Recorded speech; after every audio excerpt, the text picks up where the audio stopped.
Welcome, everybody, to another episode of Wire to Wire Sports Podcast. I am your handsome host, the NFL genius, and I'm super hyped because our NFL lists are back. I was waiting on it. I was waiting for the opportunity. We did the math today. We thought it was going to be next week. It's this week. Kickers week, baby. We got our NFL kickers list, top 10. We got NBA discussion. The draft is tomorrow night. Victor Hall of Fame Wembanyama already put him in Canton. They already said he was better than David Robinson. They said if he's not Kareem, it's a failure. It's kind of wild. But we got Victor Wembanyama, Scoot Henderson. I can't wait for the NFL draft. We got MLB talk.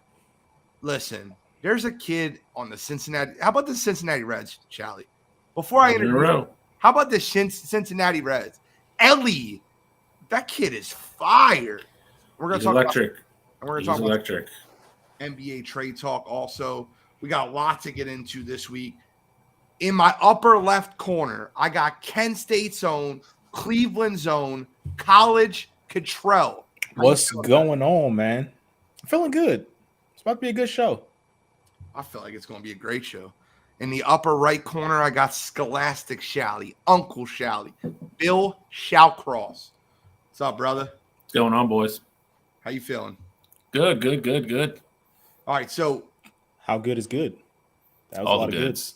All the goods. All of them. Now, I know it's funny because I know we already talked about this beforehand, and I understand that the draft is tomorrow night, and we're going to get into the draft, but trades have happened, and I want to start there.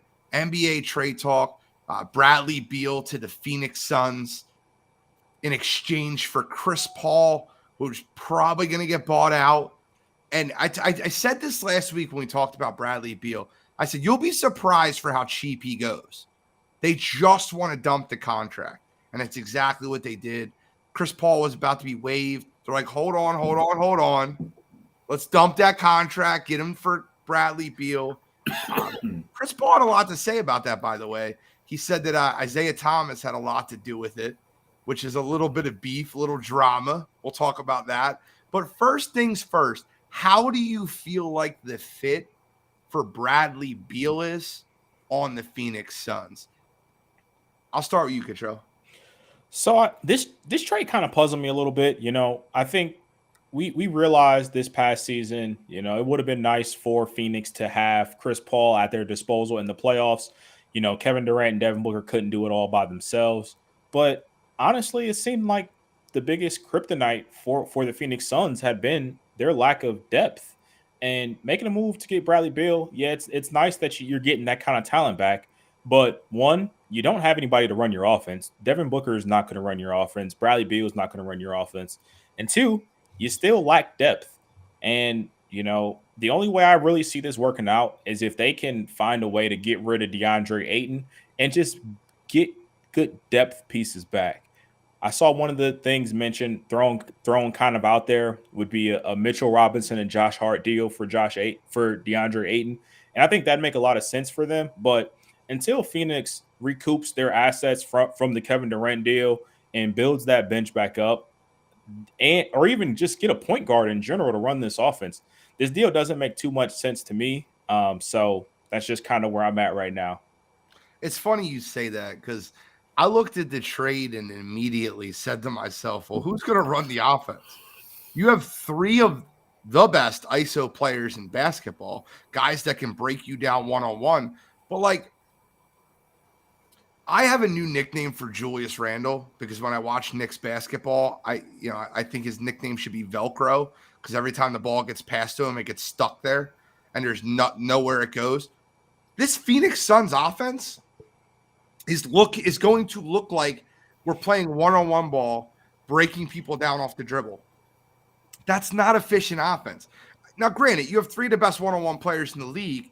It doesn't matter. Even three of the best one-on-one players in the league are only going to shoot at 50 to 60% from the field, and that's not a winning formula for those three players to just shoot 50, 60% from the field.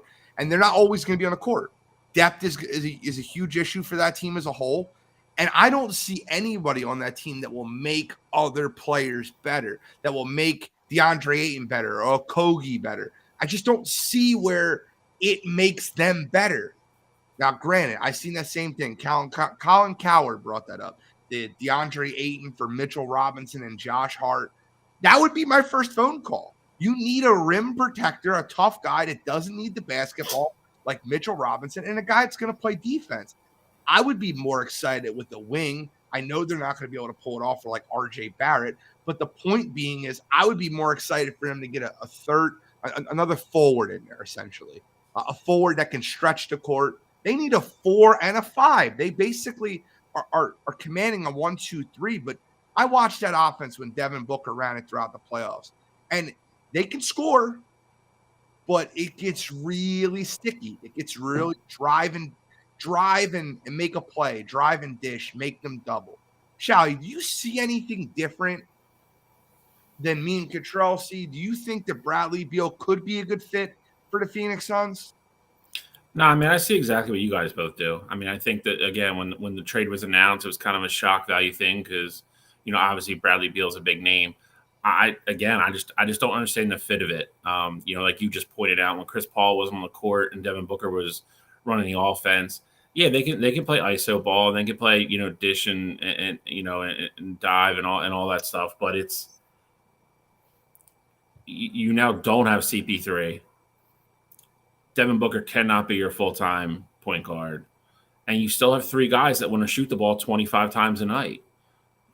That's just not realistic. That is not realistic in today's NBA. I saw a couple people today comparing him to Golden State, and I'm like, that these 3 guys are not going to fit together like the Golden State Warriors do. I mean, that is a culture thing. That is, everybody buys in, and it's been that way for a long time. And it's still really not apples to apples, in my opinion. I agree with both of you. I just don't see how DeAndre Ayton's on this team next year. We said that a couple of weeks ago. I think this kind of cemented it more than anything, to be honest. They have no bench. They have no depth. And they're with, playing, you in reality have 4 max guys on the team right now. They're going to have to free up money. And I can't see, if Ayton was unhappy last year, I don't see how he's happy this year. And what's going to be probably a slower paced, offense with Frank Vogel at the helm. His touches are probably going to go down even more than they were before. I can't see him being happy there and wanting to play in Phoenix. So you got to remember, though, Frank Vogel made Roy Hibbert a star. And I think that's one of those things that, like, we keep forgetting that Frank Vogel loves bigs. He loves centers. I just don't. Maybe in some warped world, he flips DeAndre Ayton for a 4 and a 5 and turns that 5 into a guy that could be like a Roy Hibbert, a guy that can be a rim protector. If look at his teams, though, his Indiana team, they were huge. Jermaine O'Neal, Roy Hibbert, even the LA team that won the finals. They won that finals in the paint. They were tough to score on. Yeah, but they didn't. I get what you're saying, and I don't disagree with it. But he also didn't have Devin Booker, Kevin Durant, and Bradley Beal standing on the outside either. So it's a lot easier to sell that offense when you don't have those guys that want to shoot all the time, and you can go back and look at efficiency and all those things, and make it make sense to the guys. Pass the ball, go inside. That's going to be a different animal in Phoenix. Yeah, I'm real interested to see how Bradley Beal turns out as the third option because, when the Miami Heat big 3 got together, LeBron James, Dwayne Wade, Chris Bosh, people forget. People were talking who is the better power forward, Chris Bosh or Tim Duncan, back in Chris Bosh's Toronto days. You guys can laugh all you want. I have plenty of lists from 2009 that have Chris Bosh rated ahead of Tim Duncan currently at the power forward position. He was averaging 28 and 13 a night. He was dominating Toronto.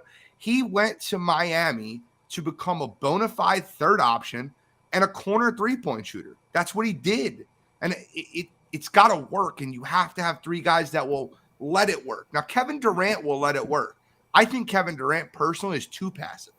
I think that he allows Devin Booker to get as many shots as humanly possible. I think the person that wins in this entire trade is Devin Booker. I think he's going to get plenty of open opportunities with less double teams. I just don't think it's sustainable to be successful in the long run. And to touch on your Golden State point, Shally, the big difference between Golden State and Phoenix is Golden State has a Steph Curry and a Draymond Green. Guys that are just unbelievable at passing the basketball. They can see the entire court, and they can allow others to set. How many wide open dunks did you see this offseason for Golden State because they doubled Steph and he made the right play to someone dive into the lane? Dante DiVincenzo is living off of that in the second round of playoffs. Be interested to see if Phoenix can unload Ayton, depending on what they bring back. I mean, I know the money's got to be close, but I'm sure in a perfect world they'd probably like to go after something like Draymond Green. Well, I just don't know what his number is going to be. That's actually a perfect segue. Shally at it again, because my second question of the night would be, guys, we understand that Draymond Green back to Golden State makes the most sense. But what I want to ask you is, if Draymond Green does, because he did opt out, does not go back to Golden State, what do you think? Where do you think the best home for Draymond Green is? Cottrell, I'll start with you. I mean, we talk about Phoenix just now. I think that it'd make a lot of sense for him to go there. And I hate to say it, but depending on what the Lakers want to do, I think it makes sense for him to go there as well. Obviously, he has the connection with LeBron and AD. Both those guys being clutch and everything like that. And the Lakers don't have a true point guard. D'Angelo Russell is up for extension, and it doesn't seem like he's going to be back there. Dennis Schroeder doesn't seem like he's going to be back either. So you need a guy who wants to go there and to run an offense. And at this point, it does seem like LeBron, he's ready to take a step back when it comes to just controlling the entire offense. So I think that'd be a place that makes sense as well. They could play positionless over in LA and have LeBron and Draymond Green basically be the point guards. Exactly. And I think that'd make a ton of sense, because then that way you could get LeBron off ball a lot more. And what Draymond brings to the table defensively, it just gives you a lot more versatility. So I think Phoenix and LA make the most sense in my opinion, if he leaves Golden State. I'm gonna give Shally an opportunity. I have a different team that I think he would fit in perfectly, like a glove. Shally, any different teams, or do you agree Phoenix, LA? If Draymond does not sign with Golden State, I get it. We all think he's going back to Golden State. But if he doesn't sign with Golden State, where do you think a good home for Draymond Green would be?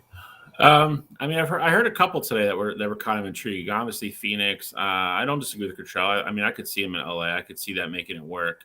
The one I heard today that I didn't think about off the top of my head, but then the more they talked about it, it kind of made sense to me. I heard Milwaukee thrown around today. Okay. Which was interesting, because I don't think they know what's going on with Chris Middleton there. I think he's gone. I really believe that. I wouldn't blame him, but I wouldn't blame them for I don't think he's a guy you need to overpay for, if that makes sense. Just to keep him, I think they can.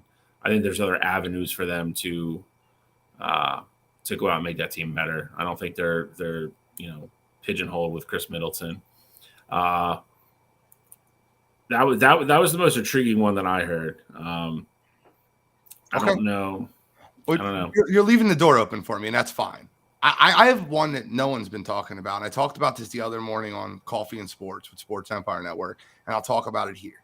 I think a perfect fit for him is freaking Dallas, man. Like, I think him and Luka would make so much sense, because Luka's a guy where he can run it. You guys forget that Draymond Green is probably the best screener in basketball. He is the best screen guy in all basketball. He understands how to run an offense. Luka has the ball in his hands way too much. I think Draymond could set Luka up with way better shots, and I think that it would allow Dallas to have a true point guard. And I know he's not a point guard as a whole, but he can a facilitator to run the offense that's not looking to score first. I think that makes too much sense. I think that if Dallas brought him in, it extends and makes Luka's career a lot better. So, like, we look at Luka Doncic right now, right? What's the difference between Luka now and what James Harden was in Houston? I still Nothing. think I think Luka's a more complete player now than Harden was back then. Okay, so give me what he does more complete. James Harden is a grade A passer, a grade A scorer, a grade A minus shooter. What does Luka do that James Harden didn't do in Houston? Because they both don't defend. I mean, Luka defends more than James Harden did.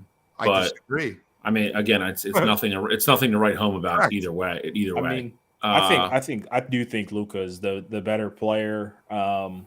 Talent wise, just because what you see with Luka, them going to the Western Conference Finals and them beating that Phoenix team. I mean, that was very impressive. And up until Chris Paul got to Houston, you saw James Harden, for lack of better terms, just come up short in the playoffs. So I think, with Luka, that would make sense. The only thing that I kind of would question a little bit would be if he can get along with Kyrie and Luka. I don't know if Kyrie's coming back there. I mean, that too. I really don't. Yeah, I think they go out there and they get Draymond, and they can still bring another player in. You could go Draymond, Chris Middleton, Luka. You could. I mean, yeah, you definitely could do that, and I think that'd make some sense. But I'm just saying, I don't know if they don't go all out to try and bring Kyrie back. And to be honest, I don't know what the market is for Kyrie. Like, I don't know if we're going to get into that tonight or we're going to wait till next week. But I don't see, a lot of the original thought was he goes to LA. I don't see LA being in the market for him because I think they want to bring back Rui and they want to bring back Austin Reeves. And then they just got to find a way they can get somebody for cheaper if they want to go the Van Fleet route. They want to go after Draymond, or maybe they want to go after Chris Paul and see if he'll take a pay cut to play with his boy. So I think LA has a ton other options as opposed to going after Kyrie, and I just don't know what the market is like for him. So I think if I'm the Los Angeles Lakers, I'm making priority one Austin Reeves. He showed you last year he can be a potential superstar in this league. Then my priority two is to replace D'Angelo Russell with a point guard that doesn't turn the ball over as often. So Chris Paul would make sense there, or a different point guard, maybe a Mike Conley Jr. would make sense there. And then I'm trying to get Rui Hachimura re-signed, or a Draymond Green to fit into that role. And I feel like they can afford Draymond at that price. Like if you bring CP3 in on a buyout, he's not costing you much. His contract already got bought out. So I feel like that could be a huge win for them. The Los Angeles Lakers have a lot more options than I would have gave them credit for. Got to give Mitch Kupchak his credit. He did a great job around the trade deadline last year. And they have a little bit of flexibility at this point. Absolutely. So next topic is the trade that just went down just 3 hours ago. It's not fully official yet, but I want to get your initial reactions. Kristaps Porzingis to Boston, Malcolm Brogdon to the LA Clippers, and all for Marcus Morris and a 30 pick. Is this really what happened? Is that I feel like that I understand what Boston did. I feel like the Los Angeles Clippers absolutely fleeced this deal. Like they've made out like bandits. They got rid of Marcus Morris and brought in Malcolm Brogdon. Like that's a win right there, right? Boston's like replacing one piece for another piece. They're replacing, sixth man of the year in Malcolm Brogdon with a guy that can probably shoot the three ball a little better than average Al, and that can stretch the fives out, like to stretch the Embiids out, stretch players out to be able to open the lane up for Jason Tatum and Jaylen Brown. I can get that. But how the Clippers ended up with Malcolm Brogdon from Marcus Morris is hilarious to me. Your initial thoughts on the trade? I think that Boston lost the trade. I think the Clippers won the trade. I understand what Boston's doing. I understand what the Wizards are doing. Your thoughts, Cottrell? Start us off. I will say I think the Clippers, obviously, I think the Clippers won the trade. You're just getting rid of Marcus Morris. You had an abundance of forwards anyway. You had Rocco there. Yep. You got Kawhi. You got Paul George. Like you got an abundance of wings there. So you can afford to get rid of Marcus Morris. But for what the Clippers did, I think it's very interesting because now they have a crowded backcourt in reality. you have the potential of bringing back Russell Westbrook. You just traded for Bones Highland during the middle of the season. You have Terrence Mann there, and now you bring in Malcolm Brogdon. And I'm not saying all those guys can't coexist, but it almost seems like they're kind of unsure about how they felt about that backcourt, and they wanted to bring in a veteran who they know, for lack of better terms, they know they can trust. Malcolm Brogdon is not going to be a guy that loses you ball games. He's always been a guy that has a great assist turnover ratio, doesn't turn the ball over much, and he can shoot the ball well. So it makes a ton of sense for the Clippers to make that deal. As for Boston, I think it's really a situation where, as good as Malcolm Brogdon is, when it got late in games, he wasn't on the court for them. They trusted Derek White more because, Derek White had been there longer, or, Derek White had got hot in the playoffs for games at a time. So Derek White would be playing and Marcus Smart would be there, but they'd have to roll with either Al Horford running their 5, or they bring in Robert Williams, who, if he's not dunking off of an alley-oop, really limited offense. So I 100% understand what the Celtics are trying to do here.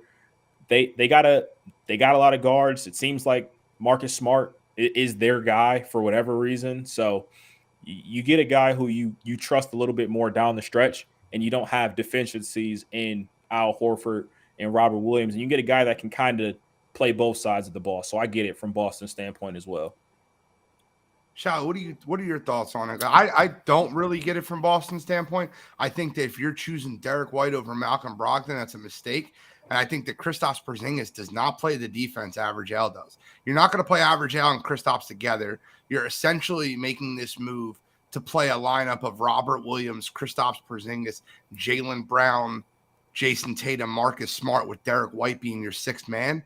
Or they're bringing Robert Williams off the bench and going to try to play Kristaps at the 5. You tell me what that looks like to you, Shally.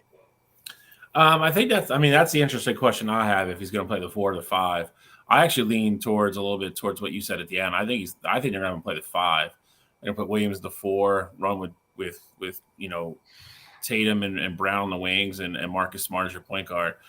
I think they look at it, dude. They need another gun. And that's, for lack of a better terms, I think that's what this is about. And, they turn around and, they looked at Derek White. I think they like Derek White's defense and his intangibles a little bit better than Malcolm Brogdon. I think Brogdon's a better player, but I do think they're close. I think they're very similar. I like Brogdon. I like Brogdon off the dribble a little bit more. I think White is a little bit of a better shooter sometimes. So, I think that was just a personal preference for them. I think that, and obviously if the Clippers were involved and they're like, hey, you can have one of these guys for, like you said, one of the Morris brothers and, a salary dump, for lack of a better terms. So like, which one do you want? I think they were like, we'll take Malcolm Brogdon.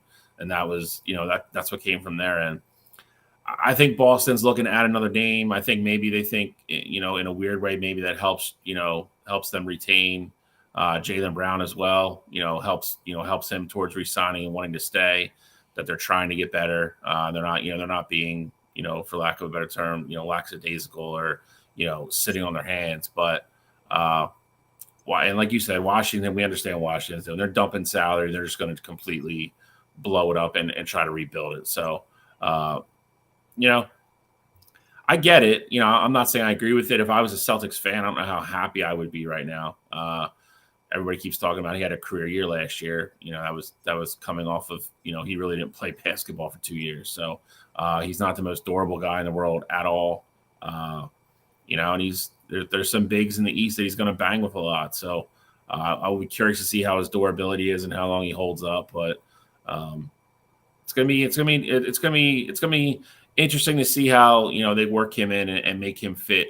Especially in the offense at the beginning of the year with a head coach that there's also question marks surrounding as well. So like I said, if I'm a Celtics fan, I'm not overly happy or crazy about this deal at all. Well, Jordan just checked in. He said it's going to be a crazy offseason. Can't wait for the draft. I mean, what better time to get into the draft? Tomorrow night, NBA draft. We all know who the Spurs are going with at number 1. My first question for you guys before we get into anything else is, how good are you projecting Victor Wembanyama to be in the NBA? Like, Like, what do you? So I would love to hear your thoughts on how great he could be. How great he could be. I mean, I think he has the potential to be a 30,000 point scorer and be top 10 in points, or really whatever he wants to do, he has the ability to do it. Now, with that said, I gotta, and I don't even know if it's a bold statement, but I got a statement that I'm pretty ready to stand on. I think when it's all said and done, as great as I think Victor is, ultimately, I don't think we will be viewing him as a better player than Kevin Durant when his career is over. Okay. I mean, that's fair. Kevin Durant's a borderline top 10 player of all time. Yeah, I mean, Talking about 10 through 15. That's a Yeah, steep but hill. I know, but everyone's talking about Victor Wembanyama as being the greatest prospect ever, like the NBA has ever seen. So Yeah. they're pretty much putting him up there. Obviously, remember how highly touted LeBron was when he came out, when Kobe it came out, and Kobe wasn't even like a number one pick, but after that first year and things like that. So him already being in the conversation with names like that tells you how high people think he can get. And I'm saying Kevin Durant, as great as he is, we don't talk about Kevin Durant being a top 10 player all time. And I don't think Victor eclipses wherever Kevin Durant ends up on that all-time list. Okay. So that's fun. That's funny that you say that, because I have a similar view. I'll let Shally go first because I want to go a little bit of a tangent with this. Well, I hate this. This is one of the things I hate the most about anything that like sports media does. We went through this last year with Chad and everybody else, and then dude didn't even play a minute. But I mean, he has all the tools, he has all the skills. He's going to do things that we've really never seen in the NBA before with somebody at his height. We got a preview of it a little bit last year with Chet, before he got hurt in the preseason. But I mean, they're very similar type players because of their size. I think Victor's obviously a little bit more polished and a little bit more further along than Chet is.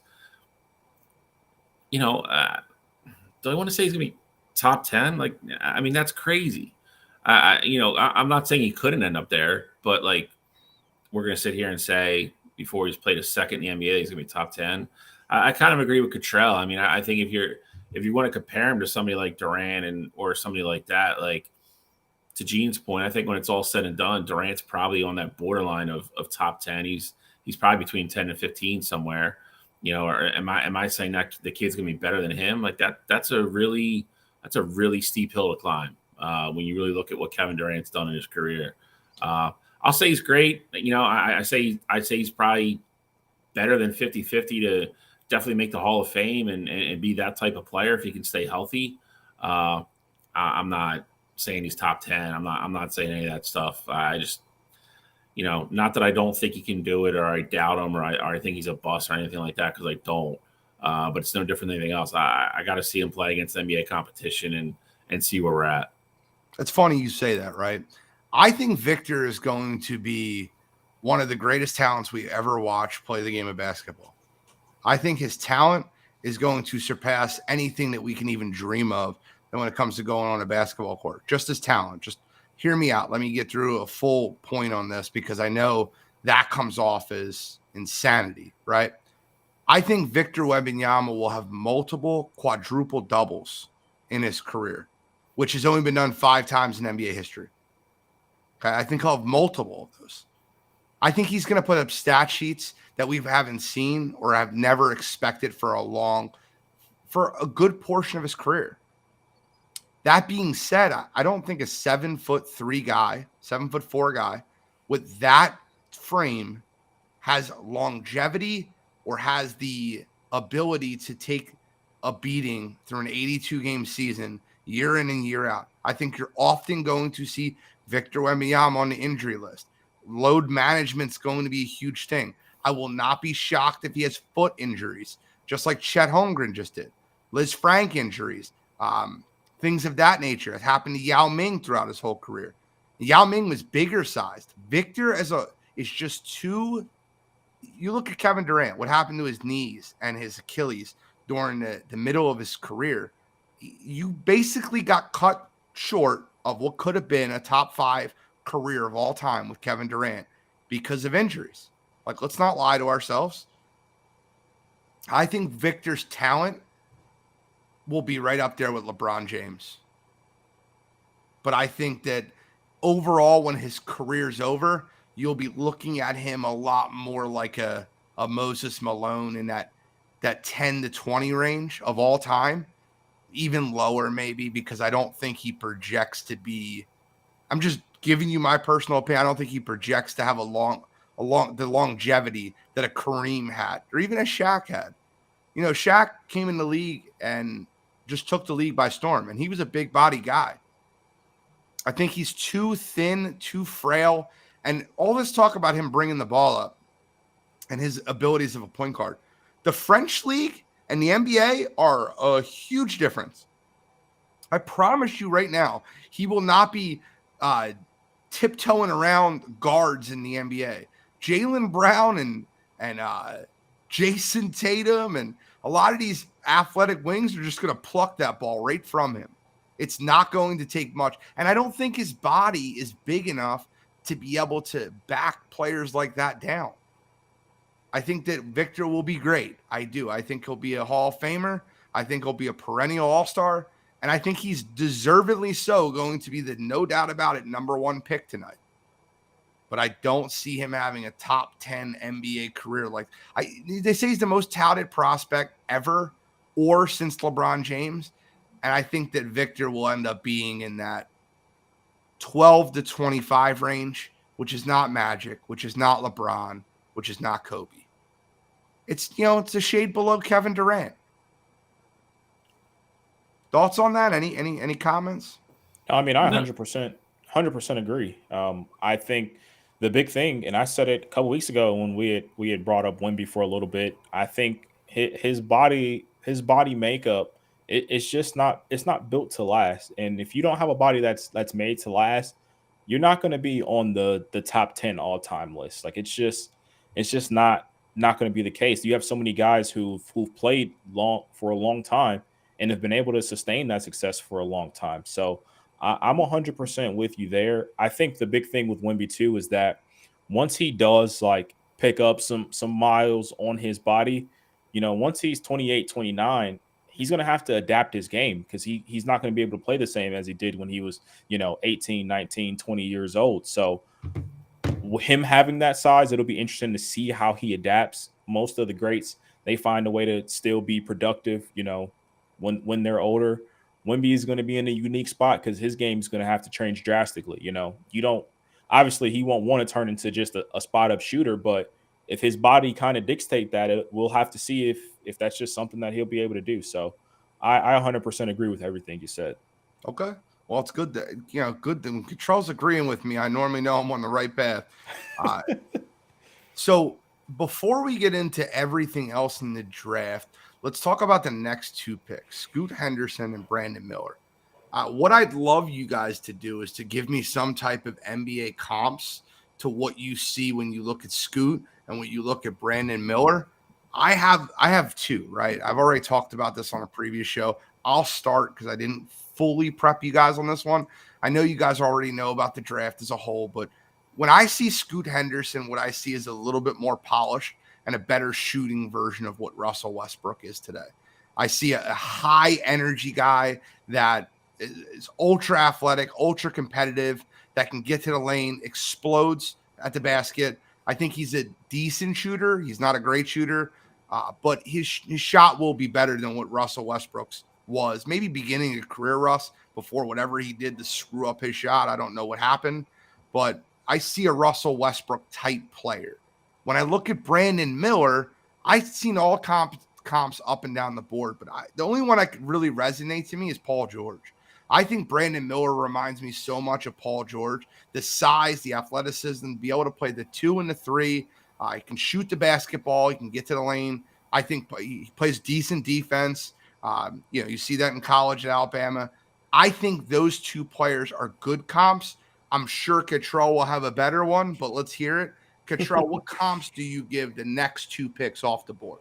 For Scoot, I Again, I hate that I keep agreeing with you, but Russell Westbrook I think is a perfect comparison for him. Scoot's a guy who it's been coming out more recently too that apparently he has this kind of ego to him, and that's going to be one of those things that depending on what situation he goes to, might have to just get checked at the door depending on if there's a lot of vets around him and things like that. I mean, you And didn't see that at the All-Star game? yeah, of course, but I that's the All seen Star it. game. You're around your peers. Like he was with other G League Ignite guys. Like Scoot had been the talk of the town. Like Scoot's basically been the number 2 pick in this draft class for the last 2 years. Like we've known about Scoot since his senior year of high It's school fair. and before that. So Scoot's always been the man. But I think he's going to come into the league with that chip on his shoulder, and it'll be interesting to see kind of how he goes with that. Because whatever team he goes to, whether it be Charlotte or Portland, or if someone trades for him, he's going to have the keys to the franchise, and he's going to have the ability to do what he wants. And I think high motor, high energy guy, not a great shooter at this point in his career, but I think he can turn out to be okay. So I think Russell Westbrook is a great comparison for him. For Brandon Miller, I somewhat agree with that Paul George comparison. But when I look at Brandon Miller, I see a guy like Brandon Roy. I know Brandon Roy's career got cut short because of injury and things like that, but just that tweener guy that can be the 2 or 3. Brandon Miller's a guy that can give you, 30, 40 points a night. We saw what he was doing at Alabama, even with the slow starts. He'd find a way to turn it on and find ways, will them to victory. So I think he could be a franchise guy for a team, similar to what Brandon Roy was on the trajectory to do before the knee injuries, obviously derailed him. Before I go to Shally, I just want to address some of the comments. Notoriety Sports, my man Dylan, strictly talent with politics aside, KD is super close to top 10 of all time. I agree 100%. He also said Wemby shoots like KD, plays defense like Gobert. Dude has just have them knees hold up. I can't say he plays defense like Gobert yet. He plays defense like Gobert in the French league. It's not the NBA. Gobert's won to play defensive player of the year, I think twice. Jory said, and I love this, I definitely agree, but hopefully he can bulk up, not too much, but just so much so he's not too frail. And she also said she was going to say Paul George also for Brandon Miller. Shally, Scoot Henderson, Brandon Miller, your thoughts? I like Brandon Miller a little bit better. I would take Brandon Miller number 2. I think he's the more complete player. The only thing I disagree with what you said is that he's pretty good defensively. He's actually a very good defender. He can probably guard anything from 2 through 4 with his length and his athleticism, even his height. So I like Brandon Miller a lot. I don't think Scoot's gonna be a bad player by any means. I just think Scoot is you're getting Scoot for his offense, and you're plugging him into your team and hoping he's going to help you in that way. I think Brandon Miller's the better overall player. Player comp wise, I did see Paul George a lot. I think another one that intrigued me a lot for Brandon Miller, I saw Brandon Ingram, which I don't think is that far off the mark either. I think Miller's probably already a better defender than Brandon Ingram, but I also think Brandon Ingram has taken steps the last 2 years, and you're seeing what kind of complete offensive player he is as well. So Scoot Henderson, I think Russell Westbrook's a really good one. I've seen De'Aaron Fox and a couple other people. I don't think that's a bad one either. I think he's probably a little bit of a better shooter at this point in his career than De'Aaron Fox was. But De'Aaron Fox has also worked on his shot a lot the last couple of years, and he had the huge breakout year that he had this year. So You're talking about when De'Aaron Fox was a rookie? Yeah. Yeah. So I think everybody's is. I think it is really close. So.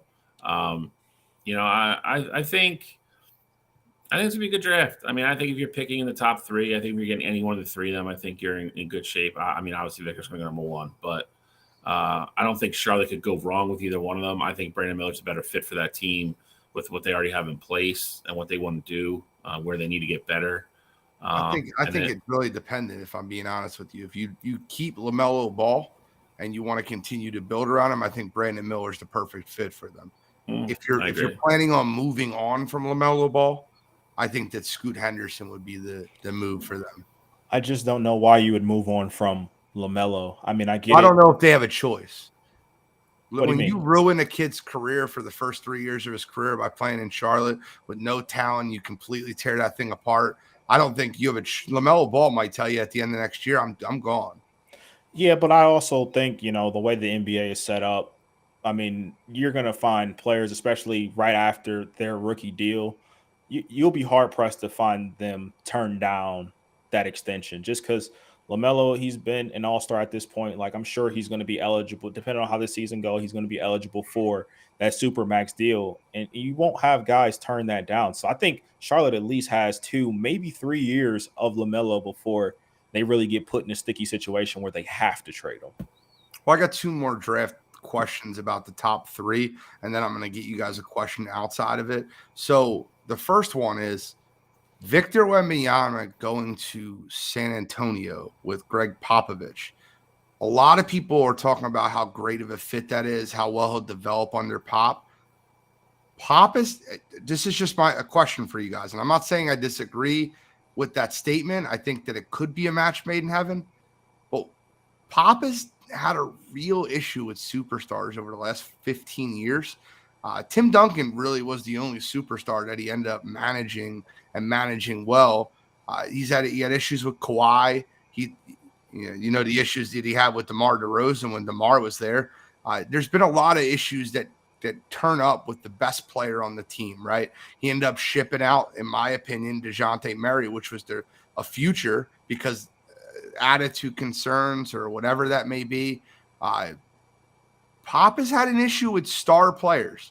Do you think that it's because Pop's such a great coach, it's that Belichick in him and he needs that Brady, which would have been Tim Duncan? Or do you think Victor is a perfect fit for a Popovich-led system? I think in this situation, it's a little bit different. The guys that you've mentioned beforehand, like DeMar DeRozan, DeMar was already an established star in this league by the time that he went to San Antonio. Another guy that comes to mind for me is Pop got LaMarcus Aldridge basically in his prime, and that didn't work out too well for them. I think the big difference is Wemby doesn't know what it's like to be in the NBA yet. Yeah, he has all the fame and stuff surrounding him, but he doesn't know what it's like he doesn't know how NBA stars move or how they feel yet. He's not that guy. And even though he's going to be going into this San Antonio team as the number 1 option, and it's clear cut, and there's going to be no doubt about it, he doesn't have that superstar mindset yet. I don't know if I agree with that. He's been a superstar in the French league. He's been the talk of the NBA for basically a full year. Every one of his games is drawing ridiculous crowds. I get that. I get that 100%. Like, people know who he is, and I'm sure crowd wise, he feels that, but it's going to be different when he goes into that first NBA practice and, or even in the summer league, if he's not the best performer out there, like if he goes into the summer league in San Antonio, let's say they play Charlotte and, Brandon Miller is there and Brandon Miller goes off for 35. That'd be the first time that Victor hasn't been the best player on the floor is what I'm saying. And that's just the summer league. So we get to the NBA, things might get completely different. The first time, let's say they play the Heat or they play the Bucks and Victor is just getting strapped by Giannis. Pop's going to go up to him like, yeah, you thought you were hot shit before, but this is what real NBA superstars look like, and you're not there yet. And then I think that could be like a learning lesson for him. When you got guys like DeMar and LaMarcus Aldridge, like Lamar could say, hey, I was giving Tim Duncan buckets in his prime when he was in San Antonio. DeMar can say I was giving buckets to LeBron and Kobe and all these other guys. Victor hasn't done that yet. So I think it is slightly different with them. Sure. I think the one thing that I worry about with Victor is him getting, I don't want to say too close to Pop. I just don't know how long Pop's going to be there. It's great coaching that talent, but I mean, Pop's done it all already. So how long is Pop really going to be around? Well, he was going to leave until they got the first overall pick. Yeah. I found that really interesting. Shally, what are your thoughts? I tend to agree. I mean, we listed all the guys that have been there and some worked out, some didn't. I mean, I don't think some of those were all on Pop. I mean, you look at Kawhi and, he's obviously not, when the whole injury thing went down, then he went through it in Toronto. He went through it again this year in LA. I don't think it's all on Pop. DeMar DeRozan is probably the one that sticks out the most for me. But again, I think it's, to your point with Bill Belichick, I don't think it's that severe. But at the same time, I think it's, we're going to play basketball this way, and this is the way we're going to play. And if you don't like it, then you're not going to be here.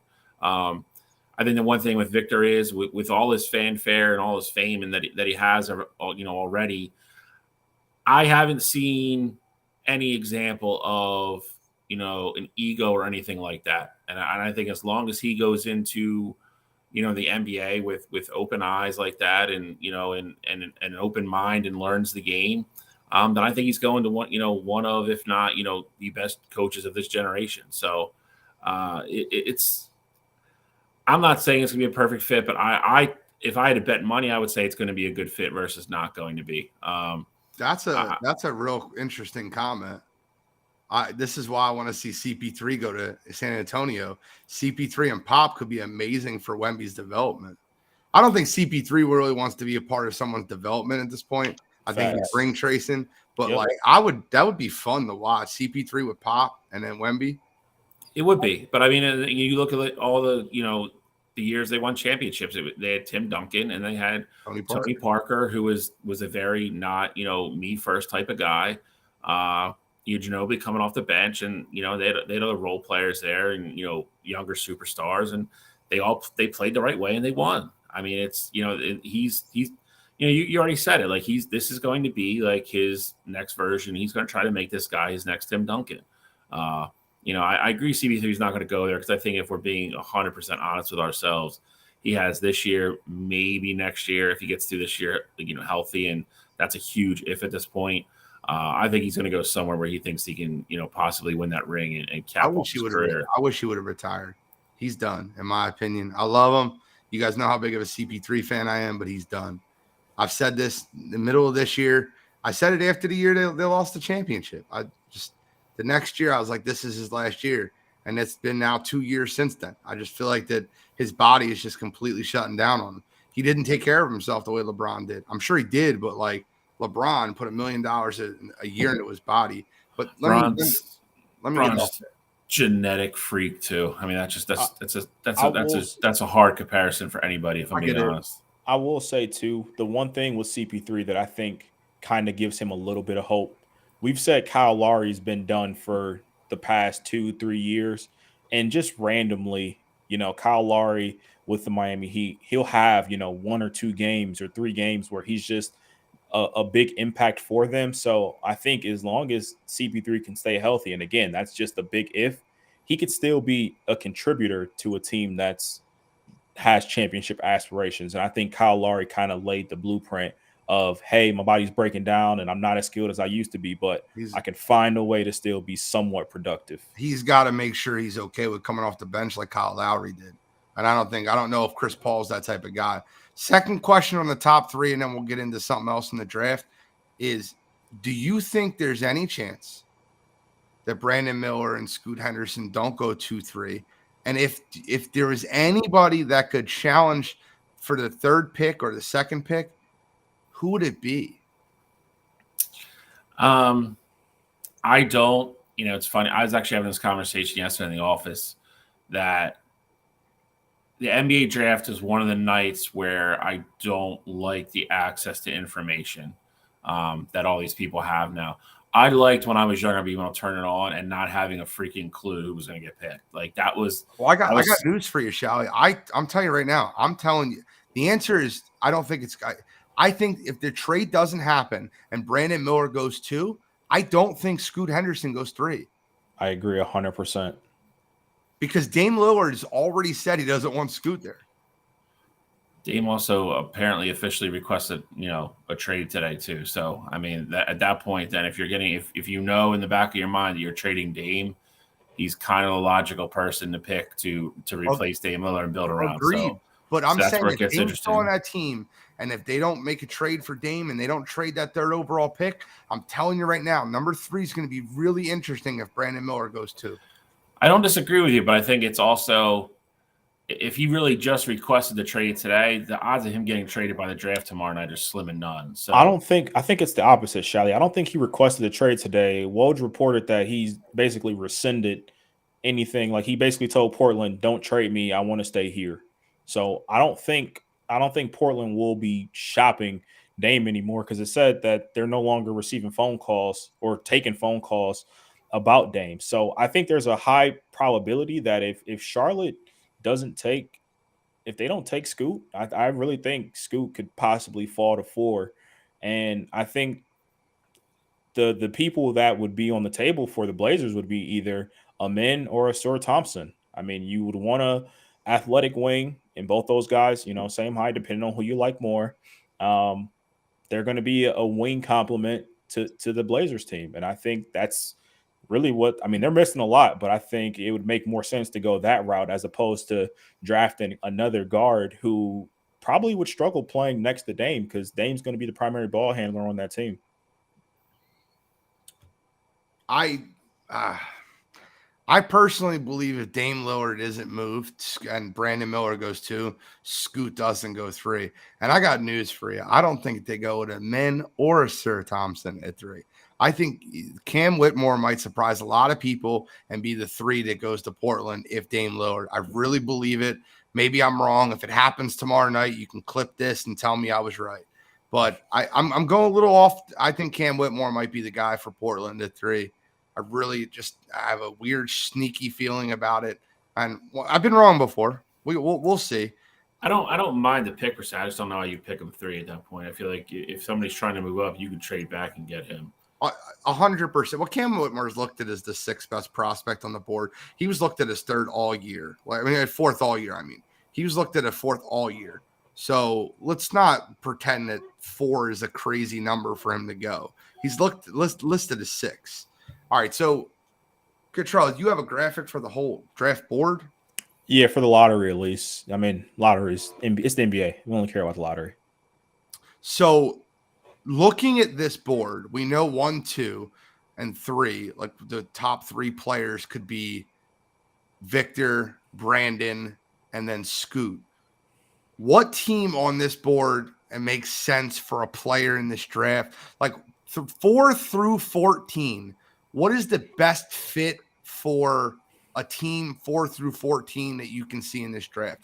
Like if number 9, if somehow someone can fit here, I would love to hear your opinions on that. Like, so I'll give you guys an example, right? And I know that a lot of this is spur of the moment type stuff, but I think a really good fit for a team like Washington, who would replace Bradley Beal, would be Anthony Black. I think he would be a perfect fit to go in there, play the 2 guard for them. 8, Anthony Black, Washington Wizards. It just makes sense to me. Is there anyone else that just seems like a glove type fit in this top 14? I actually like the Anthony Black name, but I think if there's a way, if Dallas knows that they're losing out on Kyrie, and I think that'd be a way for them to grab a point guard that can be a complimentary scorer to Luka. I think Anthony Black would be, obviously, Washington can build around Anthony Black, but I think Anthony Black could be a bona fide right away impact for a Dallas Mavericks team that might be losing out on their superstar point guard. Dylan says, I want Whitmore at 7, and that's very possible. Whitmore Hendricks at 7 for my Pacers. He's a Pacers fan. We'll talk about the Brandon Miller comments in a minute. I think someone should use that as a "you got to be kidding me." So I won't mention that if somebody else is using it. But any specific fit that you see, Shally, anything that you think would be a really good fit for a player in the 4 through 14 range? I mean, I think a lot of it depends on like what some of these teams do. Like Dallas, I think Dallas, could go, a big guy. I think they need a big guy. You got Lively from Duke that I think would be a good fit, to be around, Luka in that spot. It's a really good name. Not have a lot of pressure right off the bat. And I think my little guy from Michigan, I think Kobe Buffkin is a great fit for Toronto. Point guard that can shoot. They're obviously going to be Van Fleet. Yep, they're going to, obviously Van Fleet's not coming back. I think that's a perfect landing spot for him there. Good outside shot, even getting better. Very good court vision. And he's not a me first type player. So I think that'd be a really good point guard for them to start over with there, after losing the guy that's been there for, almost a decade.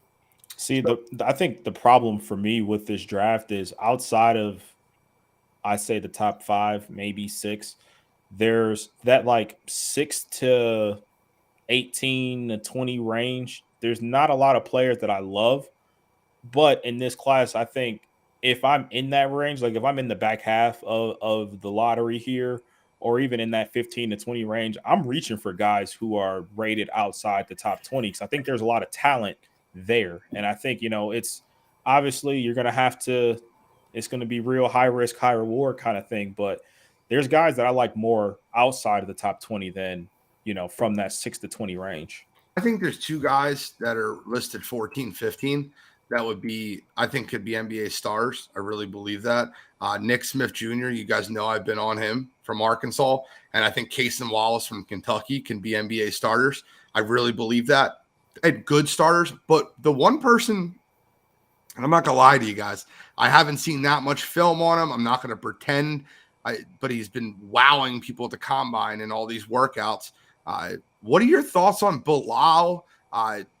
Bilal, which is Victor's teammate from France, another 6'7" small forward. What are your guys' thoughts on him? He's been skyrocketing up draft boards. Just as recently as March, he was projected a second-round draft pick. Now he's projected to go top 10, maybe 10, 11. And it's all because of his pre-draft workouts. They're saying that he's jumping out the gym. His athleticism is crazy. I think he's got like a 7-foot wingspan at 6'7". Your thoughts on Bilal? The weird thing about Bilal specifically is that even before this season, I had seen so many of his like crazy like workouts and stuff on Twitter because he's Wemby's teammate. So the fact that now he's just now really getting all of this attention is kind of crazy to me. And I think the other part of it too is I want to see guys who play basketball well. Like I don't want to just see those guys who are going to post the great highlights, great athleticism, things like that. I want to see what you can do in a game.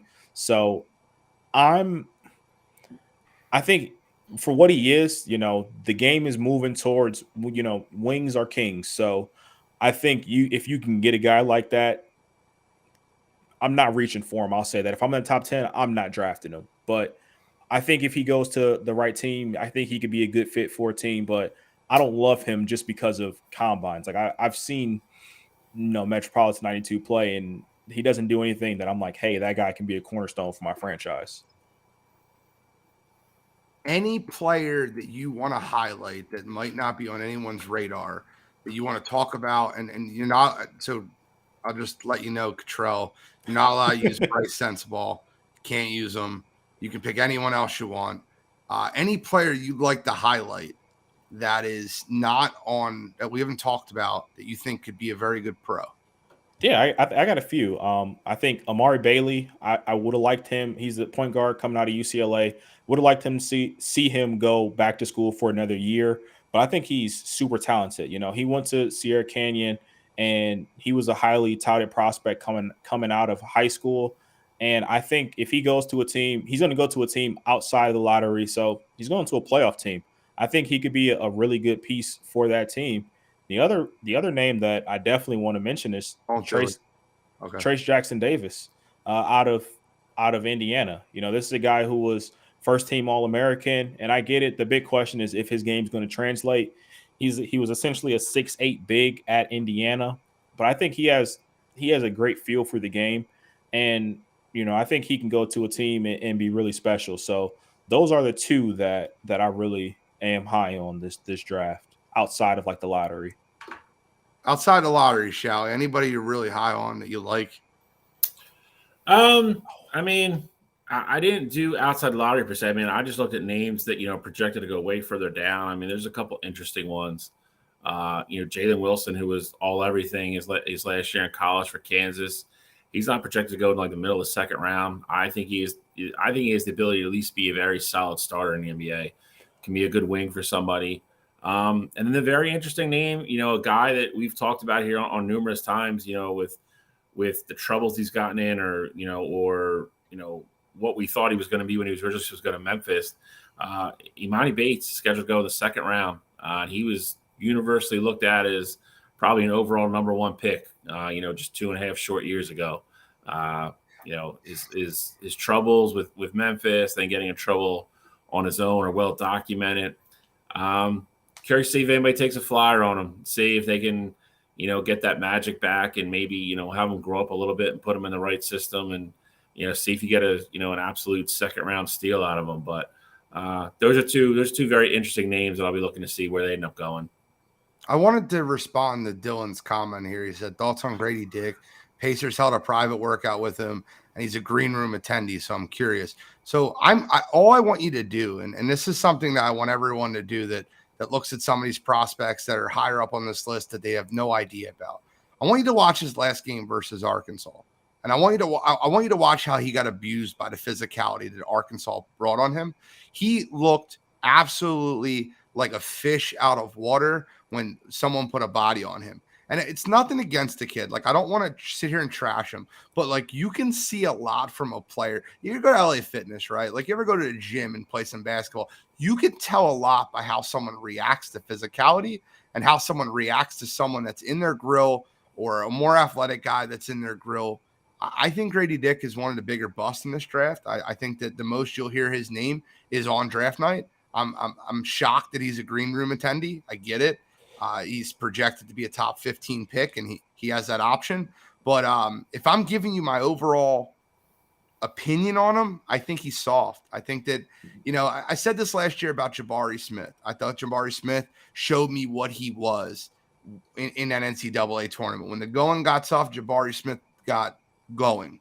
And I'm going to say it about Grady Dick now. And I think that he's just not the guy. I really believe he's not. I don't know who he is, Gene. What'd you say? I said, you know who he is? Who? He's this year's Corey Kispert, guy from Gonzaga. 100%. Who, when things were going well, he's on fire. He's talking, but then when things get tough, he's nowhere to be found. We said the same thing about Corey Kispert on draft night. He was a lottery guy, and you really haven't heard much about him in the NBA. The one thing that I think Grady kind of has going for him is, he's a slightly better shooter than probably what Corey Kispert is. But I wouldn't use a lottery pick on him either. Tomorrow night, Kervin. I think that's where it falls for me. I go back to last year, we were making our predictions and everything. I had Kansas pretty high all year. So I watched a lot of Kansas last year. I was shocked when he declared. I'll be 100% honest with you.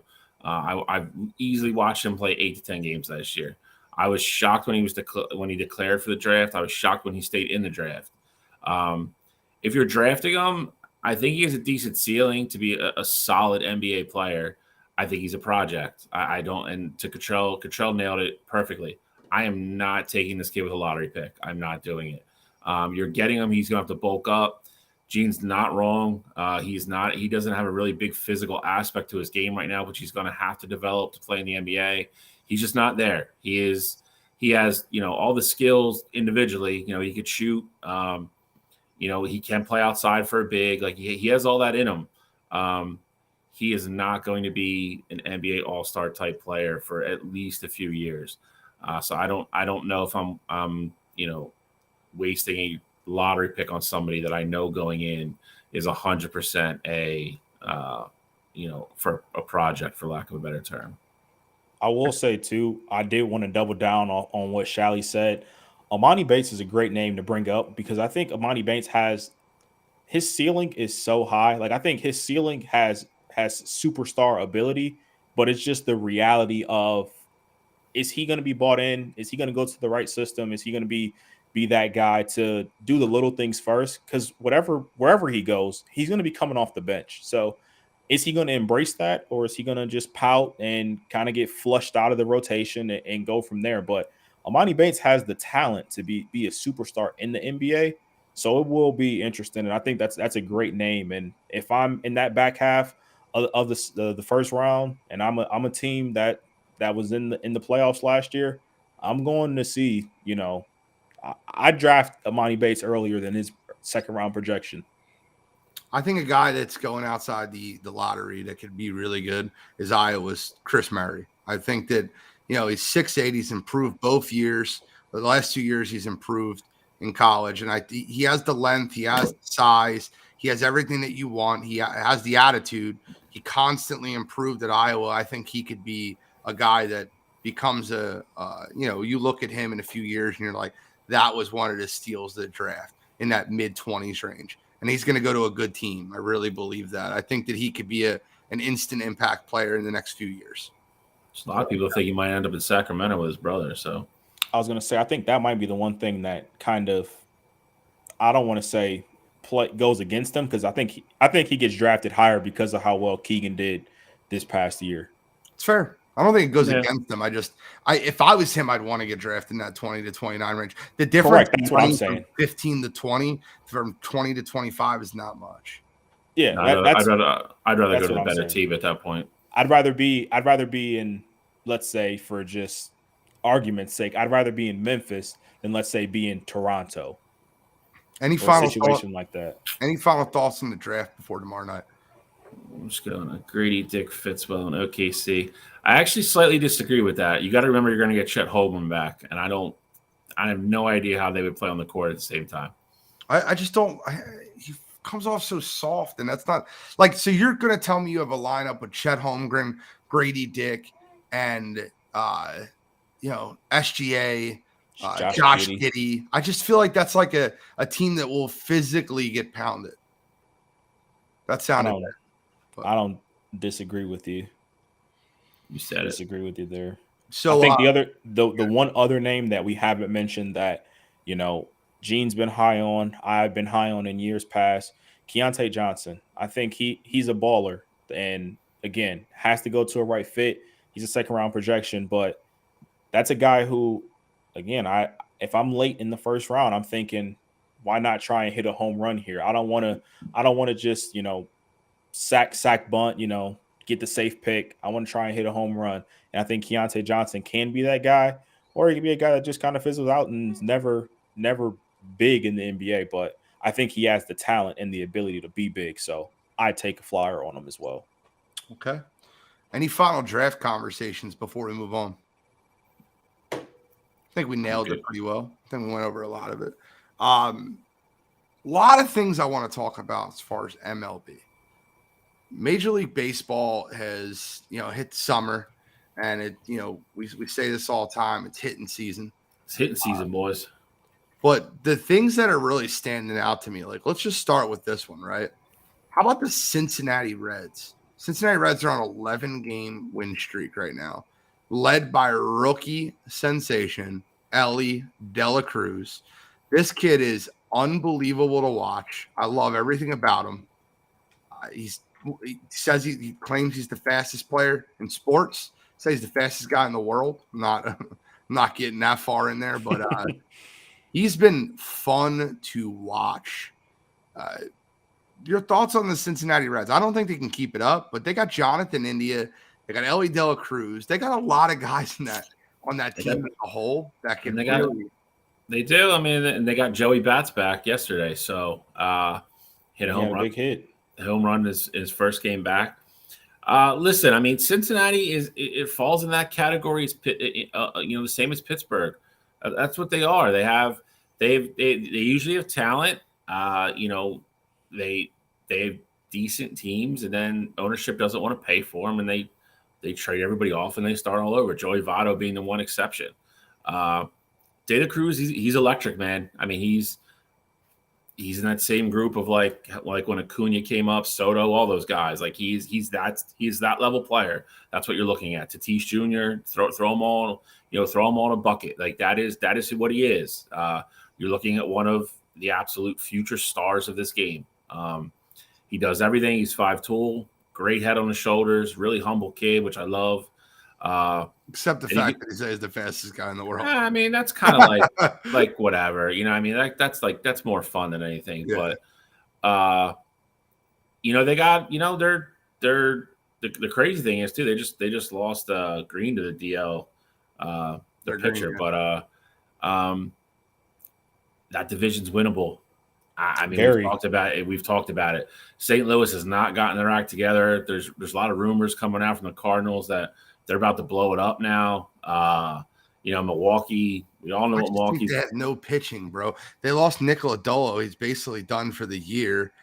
And Hunter Green's now on the DL. They have really no pitching. They have to consistently score 7, 8, 9 runs to win ball games. But in that They've been division, doing it. you can do it. Nobody in that division has pitching. You look at Milwaukee, but I mean, Corbin Burns got smoked again the other night, and he's going to get traded. Brandon Woodruff's hurt. St. Louis has not gotten anything from anybody.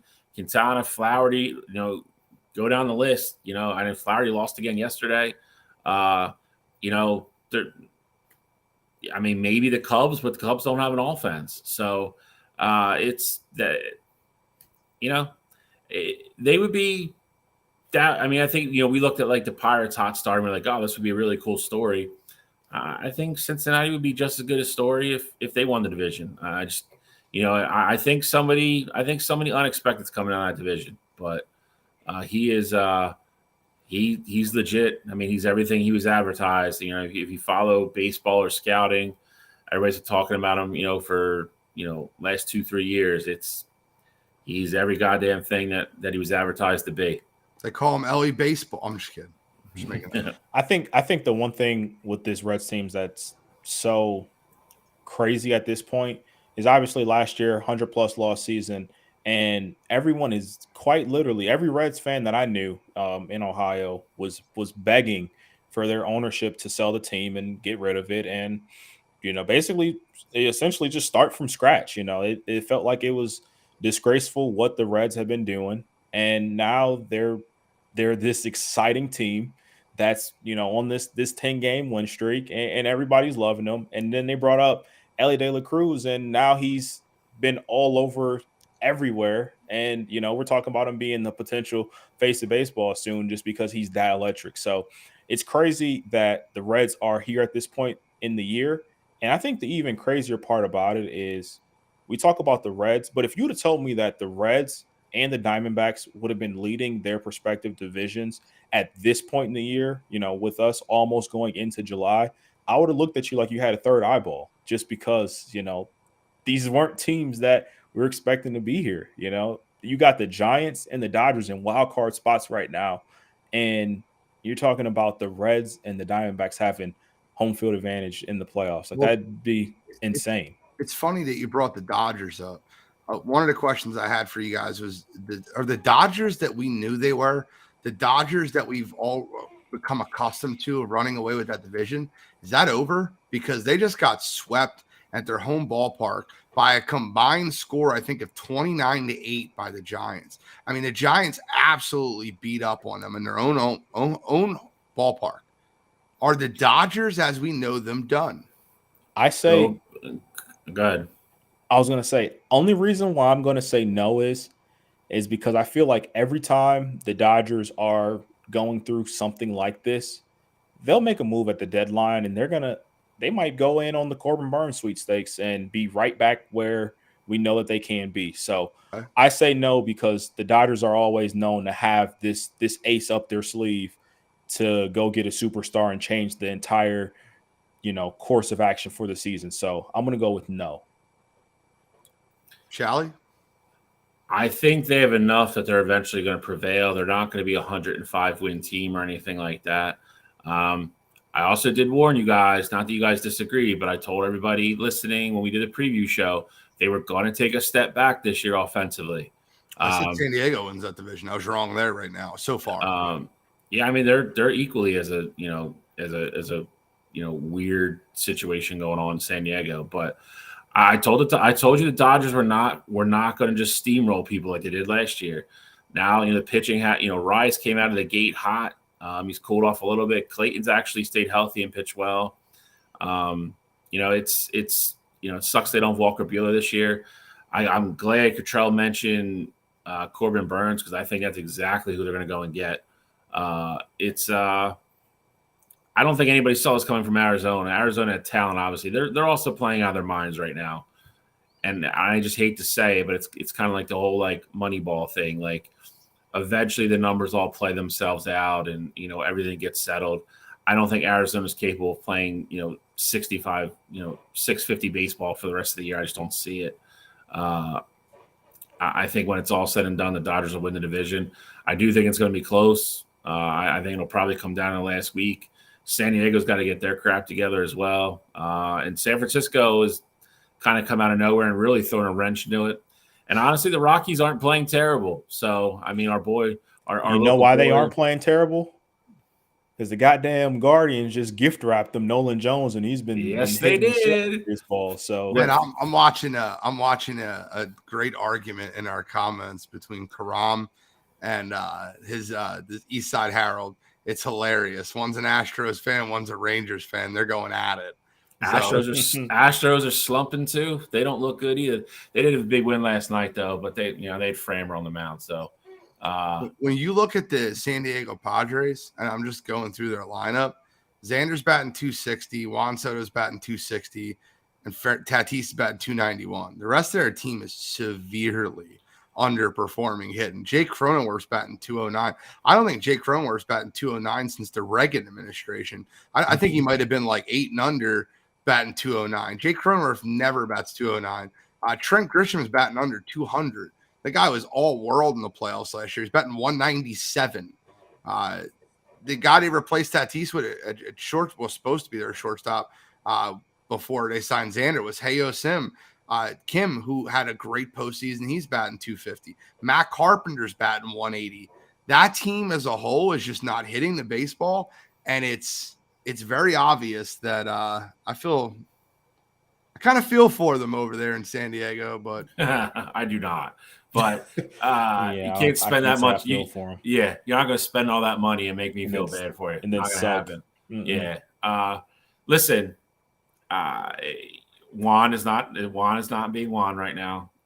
Showing flashes of it, but he had it up to like 279. Like I'd say like a week and a half ago, he went right back. Like geez, he's back to 260 now. Xander's not been anywhere close to Xander. Machado's been hurt in our lineup, and when he is playing, he's hitting like 220. We mentioned Jake's struggles, and on top of that, they're not getting great pitching. This is a team that turned it on down the stretch last year and got in and pitched really well in the playoffs.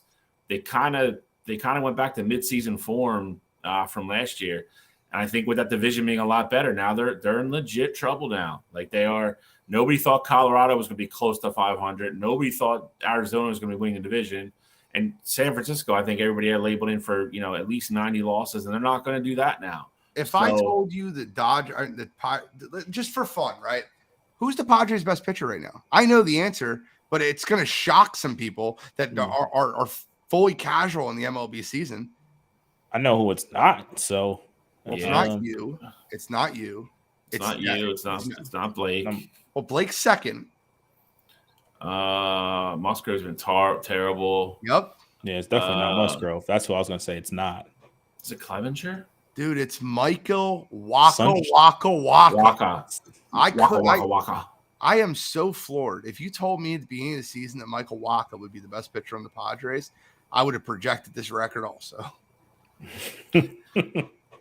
Then again, though, we talked about teams that can. We talked about Cincinnati. Actually, Cincinnati was a team, that their pitching has been depleted now, but they got the offense to score 6, 7, 8, 9 runs.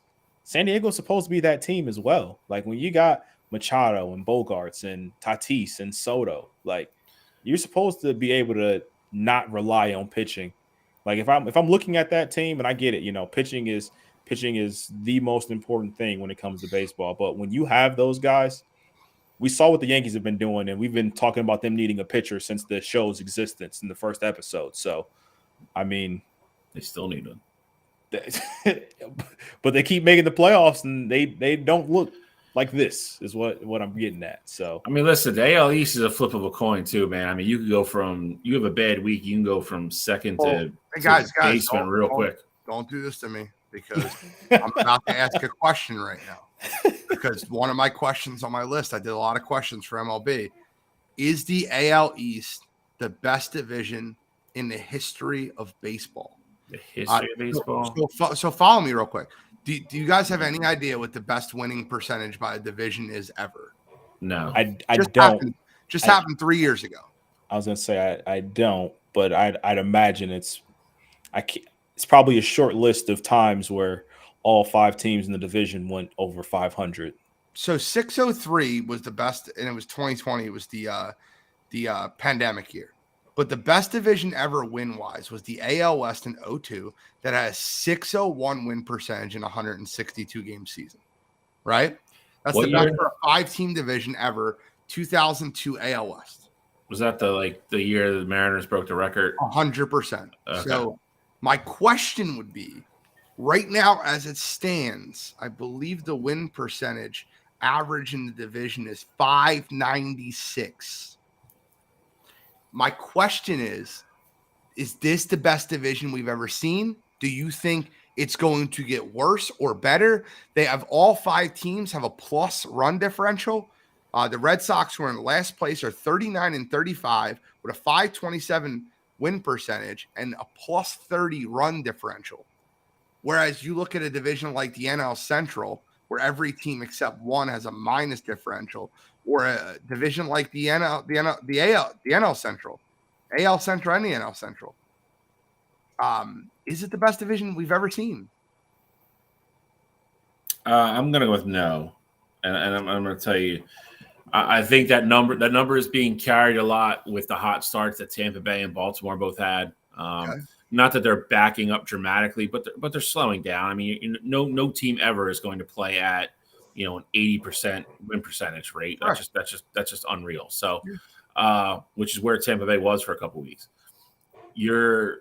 That's all going to back up. And the other problem you're going to have is down the stretch they're going to play each other a lot. So it's you're going to start treading water. Like, yeah, Toronto might win a game, but they're playing Baltimore, so Baltimore lost the game. I don't think you get there. Before you finish that, that's where I think the new schedule actually helps this conversation, because you don't play each other as much as you used to. You used to play division teams 19 times. Now you're playing them, what, 12? Is it 12? No, it's more than that, because we had this discussion like 2 weeks ago, and we were talking about something, and I said, like, at that point, Tampa Bay still had like 15 divisional games left, and they all had 10 plus. Like, it's still, they're all going to play each other a bunch still. So I think it's going to come down. You got injuries happen. It's, I think if just one of the teams at all begins to fall apart, it's going to ruin it. 14 times. No, 13 times. The New Balance schedule, 13. I said 12. I was off by 1. So I don't think they get there. I'm not saying it's not a good division. It's a very good division. One of the better ones we've seen in a long time. I don't think they hit 603 though. I'll go no. 601. They would have to hit 602. 603 was the 2020 year. Okay. Yeah. So I'll still go no. Cottrell, you want to be bold? No, I'm gonna go no as well. And a lot of it, I think, is interesting thought though. We're talking about the AL East, Trey. It's definitely an interesting thought, but I think Shally's point of the Rays aren't going to stay this hot. Are they still going to be dominant? Are they still probably going to win that division? They play like this, absolutely. But I don't see them keeping this up. At some point, I do think Baltimore slides just a little bit. I do think that, with their core and how they've been playing, I think they're serious, and I do think that they ultimately make the playoffs. But I don't know. I don't think the Yankees having their injury, the Yankees always have their injury bug. Right now, Judge is out. If that's just a continuous ongoing thing for them, maybe they don't end the season how we projected them to end it at the beginning of the year. So I just think there's just so many factors right now that are pointing me in the direction of this isn't going to end how it looks right now. Okay, that's fair. I'm no arguments for me. Just asking the question. I think it's worth talking about, though. Any final thoughts, Major League Baseball, before we get into our kickers list? I feel like that are my questions. I mean, I'm surprised the one you didn't mention. I kind of want to hear your guys' thoughts about how the NL East is looking right now. Clearly, the Mets don't want to win baseball games. Well, the reason I don't mention the Philadelphia Phillies on this show, and I try not to mention them because they are one of the most maddening, frustrating teams ever. Let me be clear. They're 15-3 in their last 18. And you would think that would make me happy, right? Yeah. They can't beat good teams. It just drives me nuts. They play good teams. Like they beat the Tigers. They beat you're beating teams that you should beat and destroy, and they're winning series. They beat the Arizona Diamondbacks 2 out of 3. That's fun to watch. They beat the Dodgers. They beat Diamondbacks 3 out of 4. They beat the Dodgers 2 out of 3. But they played the Braves, and it was just same old Phillies. Rob Thompson coached a terrible game, and Phillies lost the game 4-2. And I just feel like that for loaded as a roster they are to be 38 and 35, they're not exciting right now to me. You guys are just outside the wild card right now, like as it stands. Let me check. I don't know I don't look at the wild card until August because I mean I know it is going to be changing all the time, but I just want to. Yeah, they're 2 games out of wild card behind the Dodgers. Okay. Right now the 3 wild card teams are the Giants. Giants won 9 straight. That's who you want to talk about. The Giants, Marlins, who will fall off, and the Dodgers. Yeah. I think it's crazy. Miami's hanging in there with Sandy having a bad year, which is even more surprising to me. Dude. Now we're talking about the Marlins. I got to ask the other one. Does he crack 400 for the year? No, but he's he's such a good singles hitter, a good contact hitter. I don't think I've seen anything like it. You're talking about a guy that's got 105 hits already for the season and only 18 are extra base hits. Do you realize how rare that is? Mm-hmm. That is so absurd. Over under 380. Under. That's a good question though. Give me the over. Have you ever seen somebody with a 398 batting average with less than a 3.1 WAR? I'm not trying to be That's why, because he just I was gonna say he's not signals around, and that's what he does. I mean, he's not. I'm sure 5 for 5 night the other night. How many runs has he scored at this point too? Because just him getting on base, it's not necessarily helping Miami. I mean, he's scored 31 so far. Okay. I think one of the things that we don't talk about enough is Brian De La Cruz over there is having a hell of a year. He's batting 274, but he's giving you 8 home runs. He also has 70 or 30 runs scored. I think that you look at a lot of guys on that team that are really producing. Jorge Soler's got 21 home runs already. Soler's the guy. Agreed. He's back to Soler from 4 years ago. Any other questions, MLB, before we move on to our kickers list? All right. I just always try to give you guys a floor in case I miss something. I never like to miss something for you guys. I hope the graphic shows up. The last graphic didn't work on the screen. It wasn't showing up on Facebook. Throw the graphic up right now. I'll tell you if it pops up almost nearly immediately. We'll see shortly. But this is our wire-to-wire top 10 kickers list. I'm super excited about it. Yeah, it's not showing up. It's blank on the screen. We might as well leave it off, and we know our own kickers list, and we'll figure out what's going wrong as far as restream is right now. But our graphic isn't working. So I always want you to wrap. Okay. It showed up on mine. It doesn't show up on Facebook though. Showing up on the screen, but it's not showing up on Facebook.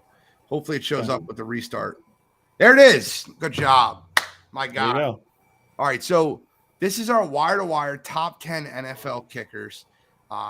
Thank God we all have Justin Tucker for one. But you're just looking at this now. I love it because we don't show each other this list. Before you go, Shally, you were woo. I just need to hear what was the big woo. Like, what was the thing? Bro, Daniel Carlson number 5 is disrespectful. That's all I'm gonna say. Okay. Listen, I like that you gave my boy Moody some credit. I wasn't even gonna do that. This is a projections list. It is. I like everything but number 5 actually on yours. I don't mind anything else. Okay, so I think that Las Vegas as a whole is going to have a weaker offense as a whole. I don't think Carlson's going to kick as many field goals, and I just truly believe that Las Vegas is. You know what I think is going to be Las Vegas' starting quarterback week 1? Jimmy Garoppolo. Nope, Carson Wentz. Oh, I Christ. think Garoppolo is going to fail his physical. I think Wentz has been working out with Gruden down in Las Vegas. I mean, down in Florida. And I think that he still has connections to that franchise. And I truly believe that the Las Vegas Raiders are going to bring in Carson Wentz to play quarterback for them this year. How crazy would that be if like Gruden saves his career? That'd be wild. Saves his career and then sends him to where yeah, he got fired. Am I the only one that has a punter on the list? Yes, I am. No. Yeah, I'm the only one that has a punter on the list. Yep. I think that he's a weapon. He's an absolute. I almost wanted to put Matt Ariza on the list. I want to give him some credit. I think he's going to sign on to a team and be a great punter. That's a travesty. Agreed. Yeah, he's definitely a weapon. It's interesting how we did this list, though. Cottrell might as well start us off, and we'll start a wraparound. Damn, I'm the only guy that didn't put Moody on his list. Damn.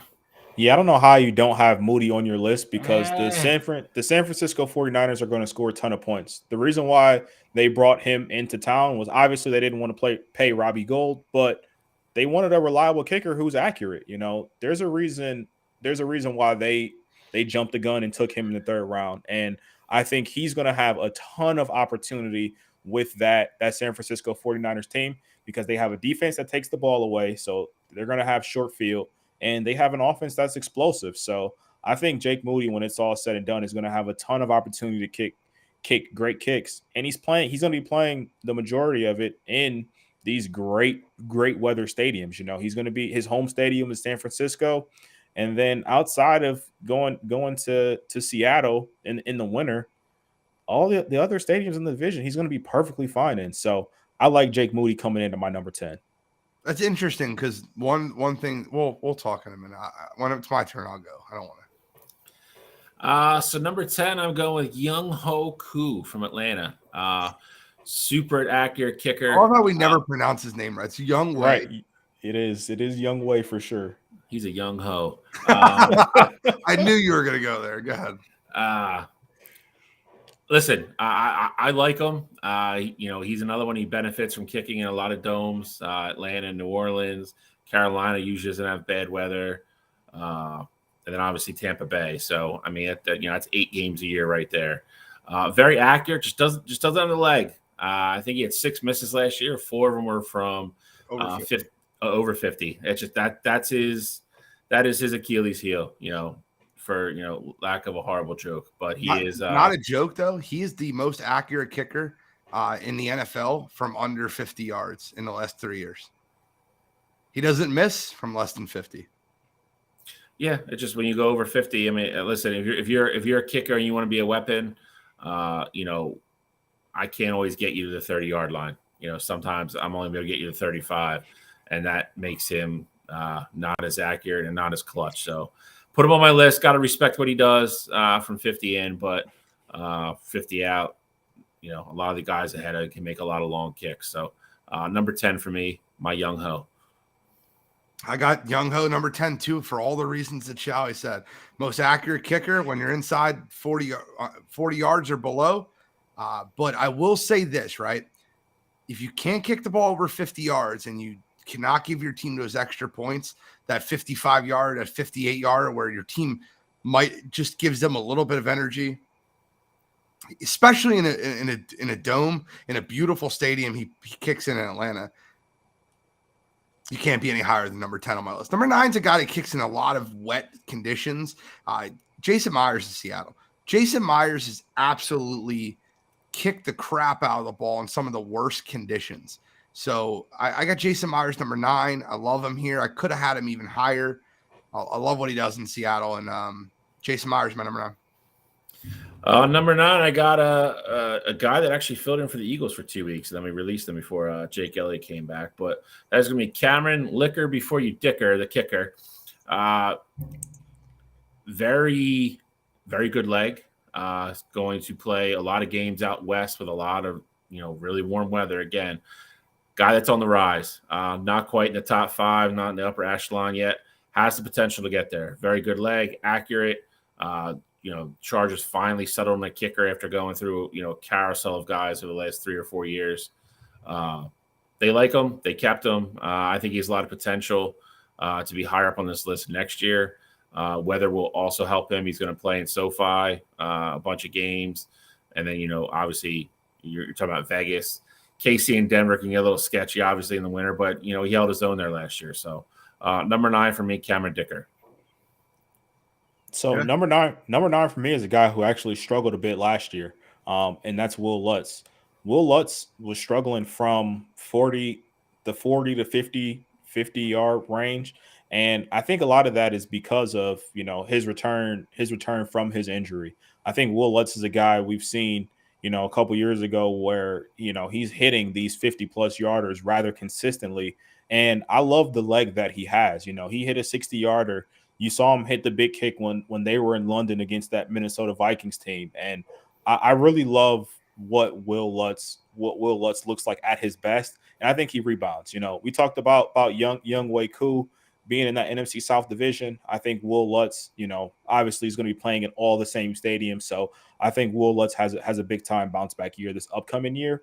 And not to mention the fact that now they have a quarterback. They got Derek Carr there, who's going to put him in better situations as well. So I think Will Lutz has a bounce back year. My number 8 is a guy you both have mentioned already, Young Wei Koo. Not much more really needs to be said about him. He's super accurate when he's inside of 50 yards. When it's anything further than that, things do get a little bit shaky. But when you're as accurate as he is, and he's basically a bona fide bucket. If you get him somewhere inside that 30-yard line, you got to be on this list. So for me, he comes in at number 8.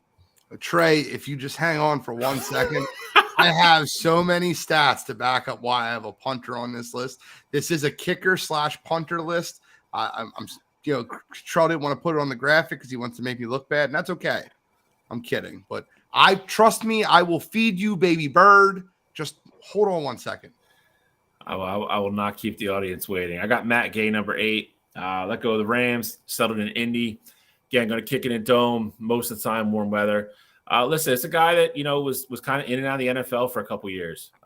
Finally found a home with the Rams. Now he's with the Colts. I think the Colts are going to score a decent amount of points this year. I think he's going to have a lot of chance to kick field goals. They're going to start a rookie quarterback in Anthony Richardson. Regained his accuracy the last 2 years. Was down in the 70s for a while. He's up in the mid to upper 80s now. Strong leg. Made a lot of big kicks at a big time. Super Bowl winning kicker. Number 8 for me, Matt Gay. All right, so I just want to read some things off to you guys. I got Tommy Townsend at number 8. He's the punter for the Kansas City Chiefs, if you didn't know this. But here's some wild stats for you. Last year, Tommy Townsend averaged 50.4 yards per punt. He only had 4 touchbacks, so these were net punts. His net was number 1 in the NFL at 45.6. His touchback percentage was 7.55. His inside the 20, coffin corner kick, 41.51% of his punts, 22 times. That's a weapon. All right, you want to hear something even wilder about this? So he's kicking the ball 50 yards inside the 20-yard line 22 times. Let's take this a step further. How many yards returned? That's always a kicker stat to me. Total for the year, 22 kicks returned for 176 total yards. He was the only punter in football with that qualified that had under 200 punt return yards. This man is a weapon. Field position is a thing. Listen, I would not put Tommy Townsend, a punter, on this list if I wasn't going to come correct with some stats. This man is an absolute weapon for field position. Tommy Townsend's my number 8. Number 7 on my list. You take a kicker in the 3rd round, he better be good.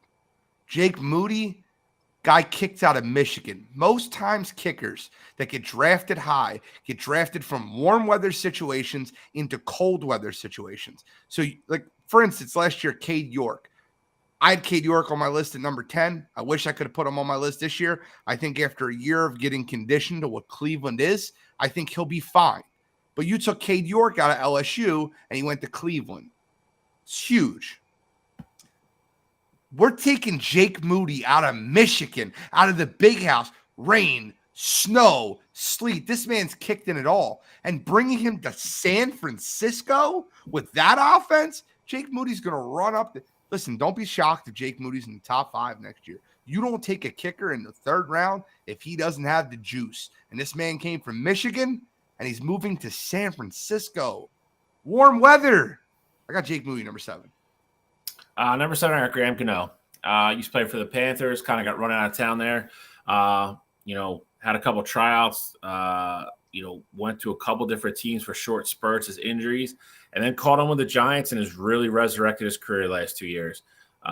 Playing in the Meadowlands, East Rutherford, whatever you want to call it. Not the easiest stadium in the world to kick in. Cold weather during the winter. Was up around, I believe, 78%, somewhere up there for his kicks over 50 last year. Made a bunch of really big kicks for the Giants down the stretch to win games, keep them in games. Eventually into a playoff berth. I think he stays pretty much, where he was last year. I think he's definitely a top 10 kicker again. Only thing with him is he is one of the proverbial, I don't want to say a head case, but if he starts missing kicks, his confidence goes to crap real quick. But last year he didn't. Got to give him his credit. I think he has another good year. The Giants' offense should be improved. He should have the opportunity to kick a bunch of field goals and extra points. I think he'll score well. I think he'll be a top 10 in scoring. So I got Graham Gano at number 7. So my number 7 is a guy who, a guy that Gene already mentioned already, and that's Jason Myers. Jason Myers is a gamer. He's one of those guys that no matter what, he's going to be super consistent for you. Last year, he was towards the top in, field goal percentage. I think he was somewhere close to 92%. And him being able to do that when his primary stadium is Seattle, when we know it can get crazy there weather-wise towards the back half of the year, I think that's really special. And so Jason Myers, how consistent he is, he has the leg to kick from deep as well. I think he's more than deserving to be on this list. My number 6 is a guy who he didn't necessarily struggle a bit last year, but he was oftentimes just injured last year. That's Jake Elliott. Jake Elliott, when healthy, is a phenomenal weapon for that Philadelphia Eagles team. Last year, we just didn't see the reps because he did miss some games. But when he's out there, again, this is another guy who is consistent. He has the accuracy. He has the leg to be behind him. You can trot him out there from 57 and still be comfortable that, he'll be able to hit that as well. So I like Jake Elliott this year to have a bounce back year. He'll play a lot more, and that Eagles offense is going to absolutely roll. So Jake Elliott will be put in plenty positions to score a lot of points this upcoming season. I have Jake Elliott as well. Number 6, my guy, my kicker. The biggest thing that hurt him last year, honest to God, was the efficiency of the Eagles offense. They didn't kick a ton of field goals because every time they got in the red zone, they scored. Was great on extra points last year. Was 85.8%, I believe, on his field goals. He's shown before he's got the leg to kick it from 55 plus, maybe even 60 if the conditions are right. Definitely a top 10 kicker in the league.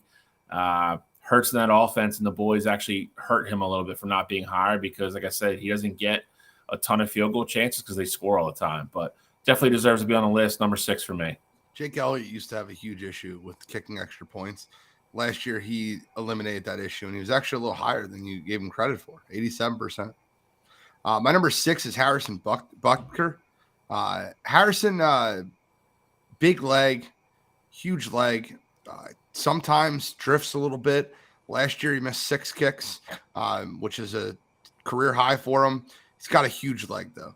Harrison can kick the crap out of the ball. Top 6, 7 kicker in the league. I think that he's probably the 7th best kicker in football. I have him 6th for this year. Kansas City offense scores a ton of points. My number 5 is Daniel Carlson. Daniel Carson's not a top 6 or 7 kicker in football. He's probably top 3 kicker in football. Daniel Carson has a leg. He's unbelievable. Here's the problem. I don't think Las Vegas is going to score a lot of points this year. And there's nothing against Daniel Carson. I just don't think he's going to get the opportunities. So I have Daniel Carson number 5. Number 5 for me, I got Tyler Bass. Buffalo. He's the epitome of learning how to kick a football in really bad weather. In Buffalo, you could be kicking in a blizzard with a foot of snow on the ground. You could be kicking in winds that are going 50 miles per hour from one side of the field to the next. He, for lack of a better term, suffers a little bit for the same thing as Jake Elliott does. Buffalo scores a lot of touchdowns, a lot of extra points. But, that division does him no favors with weather. Between Buffalo, New England, the Jets, New York's no, cakewalk in the winter as well. His only really break is when he goes down to Miami, but that's only one game a year. So, I had this kid on my list last year. Continues to stay in the top 5. He's a scrappy little guy too. I like him. Again, he's going to score a lot of points. His accuracy stats are going to be off a little bit, but he gets a little bit of margin of error for having to kick in Buffalo.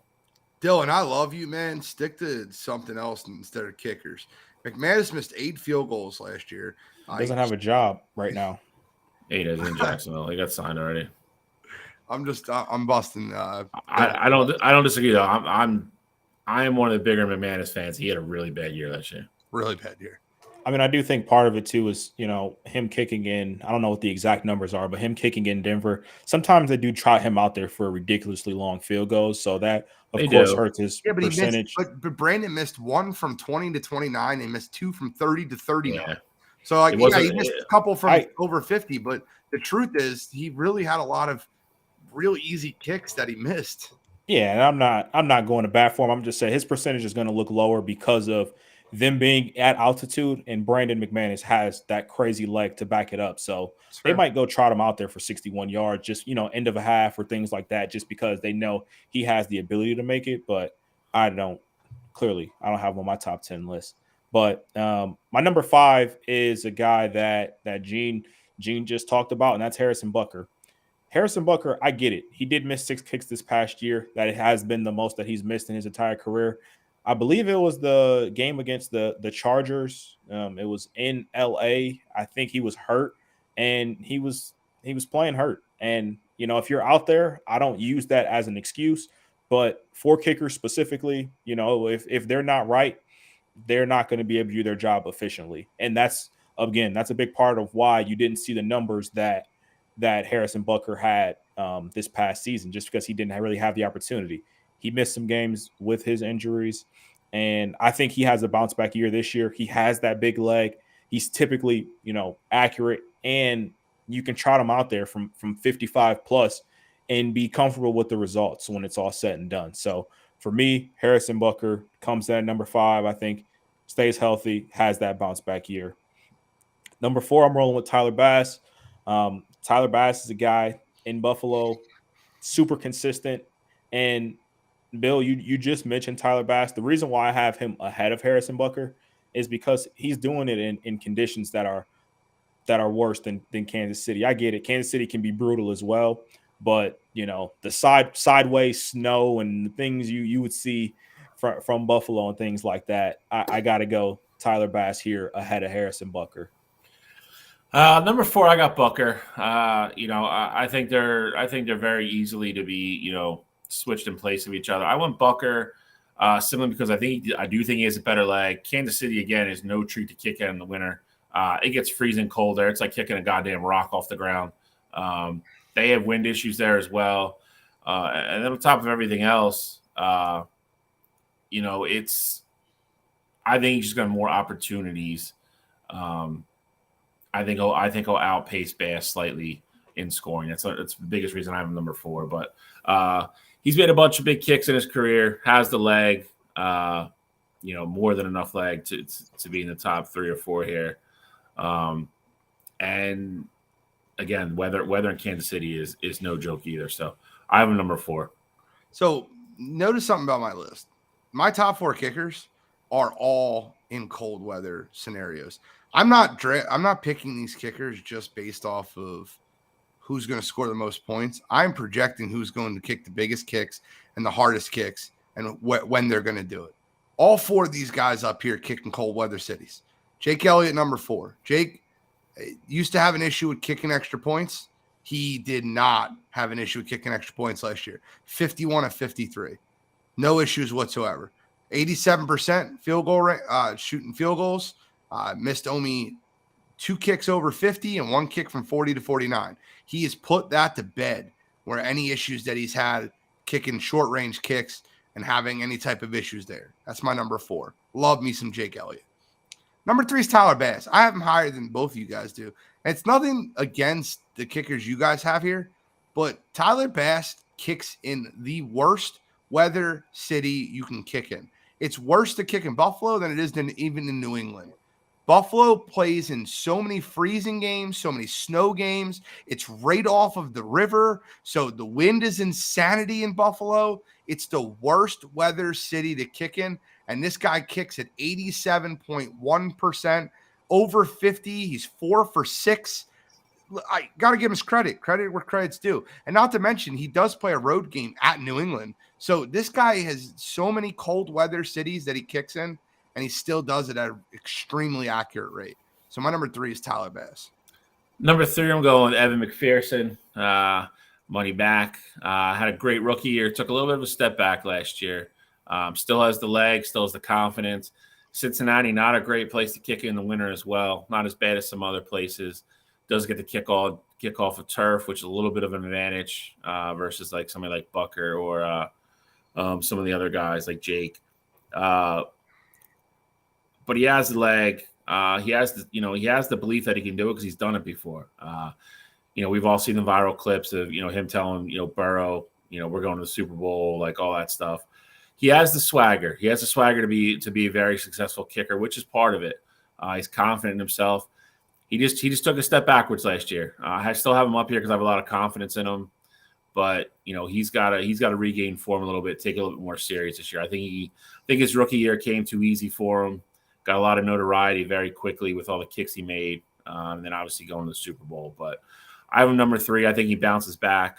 Again, Cincinnati is not going to be hurt for scoring. I think he'll score well, but I have him number 3. He's just not top 2 for me this year. Got money back number 3 as well. I think for me, talent-wise, that's why he's here. I know he's going to be a clutch kicker. When there is no moment that's going to be too bright for him. The only reason why he's at 3, I think he could be 2. Like, I have no issue with Gene having him at 2. My only thing is that, the 2 guys that I have in front of him have done it consistently. And, more recently is for Carlson, he's just done it at a better clip. Now, Money Mac, he can kick you a 58-yarder. He kicked the 58-yarder to send the Bengals to the Super Bowl and things like that. But my number 2 guy, Daniel Carlson, last year he led the league in kicks, made kicks from 50+. Gene talked about the Raiders not being put in positions to score a lot of points.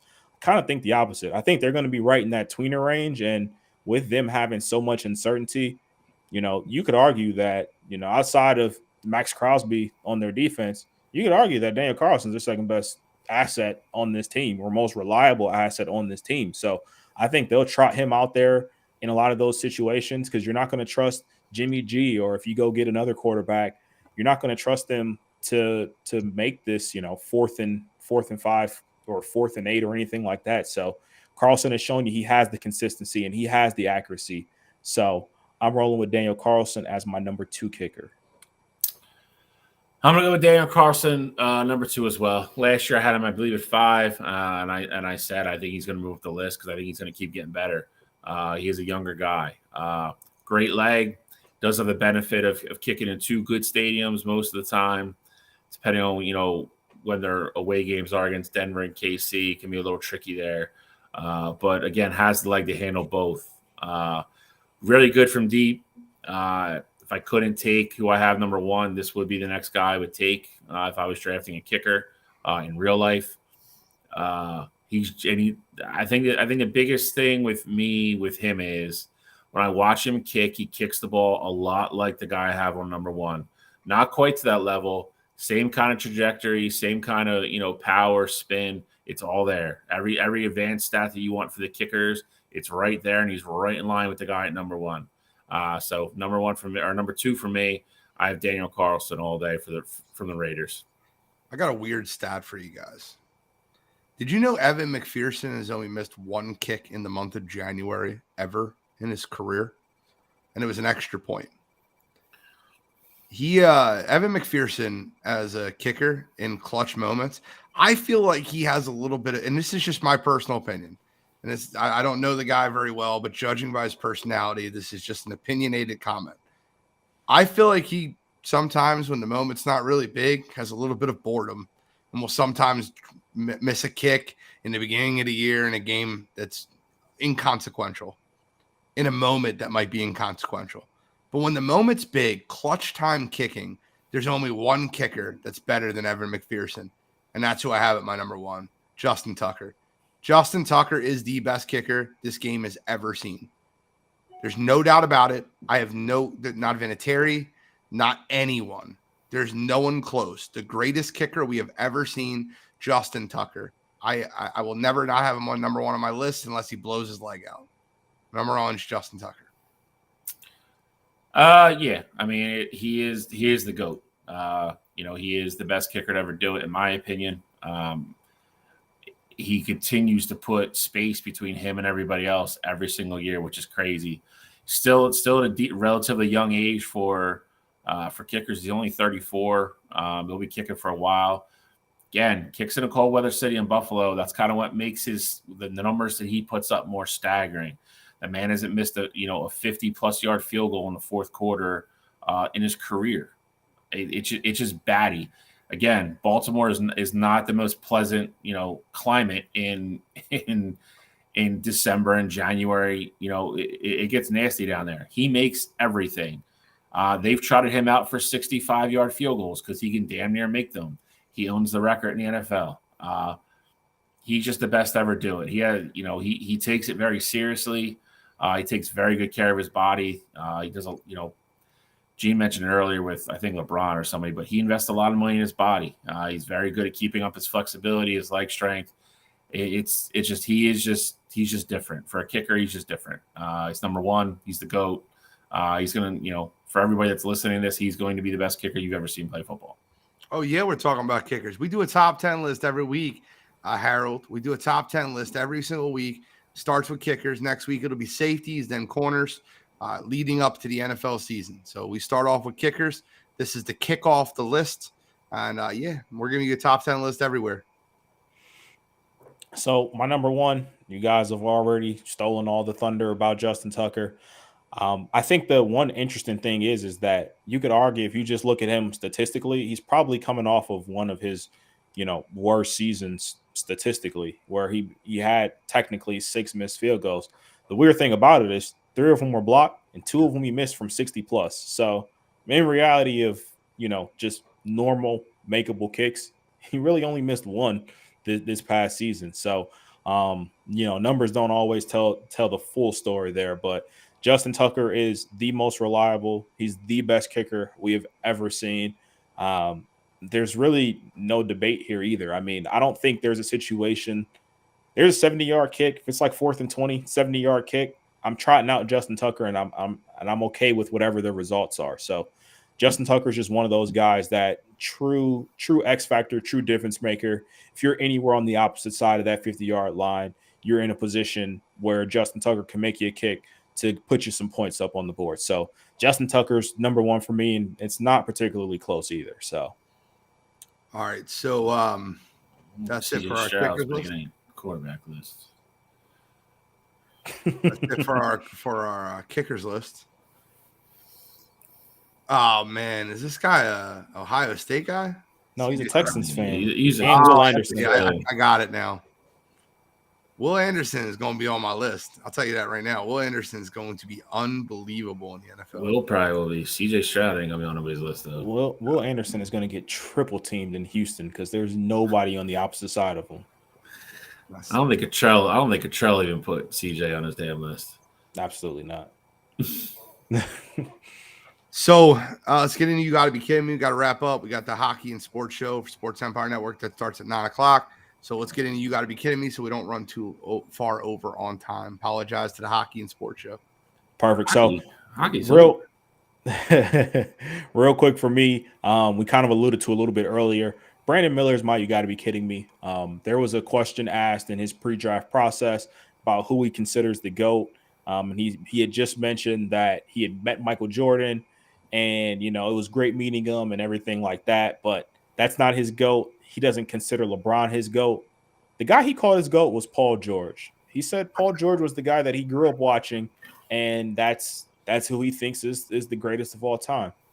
as a guy who's coming into the league, who's a special talent, and I get it, Gene even compared his talents to Paul George. And I think that's pretty accurate. But Paul George was never a top 5 player in the NBA. Even at his peak, when he was in Indiana, you never put Paul George ahead of Kobe. Like, Kobe was still playing in Paul George's prime.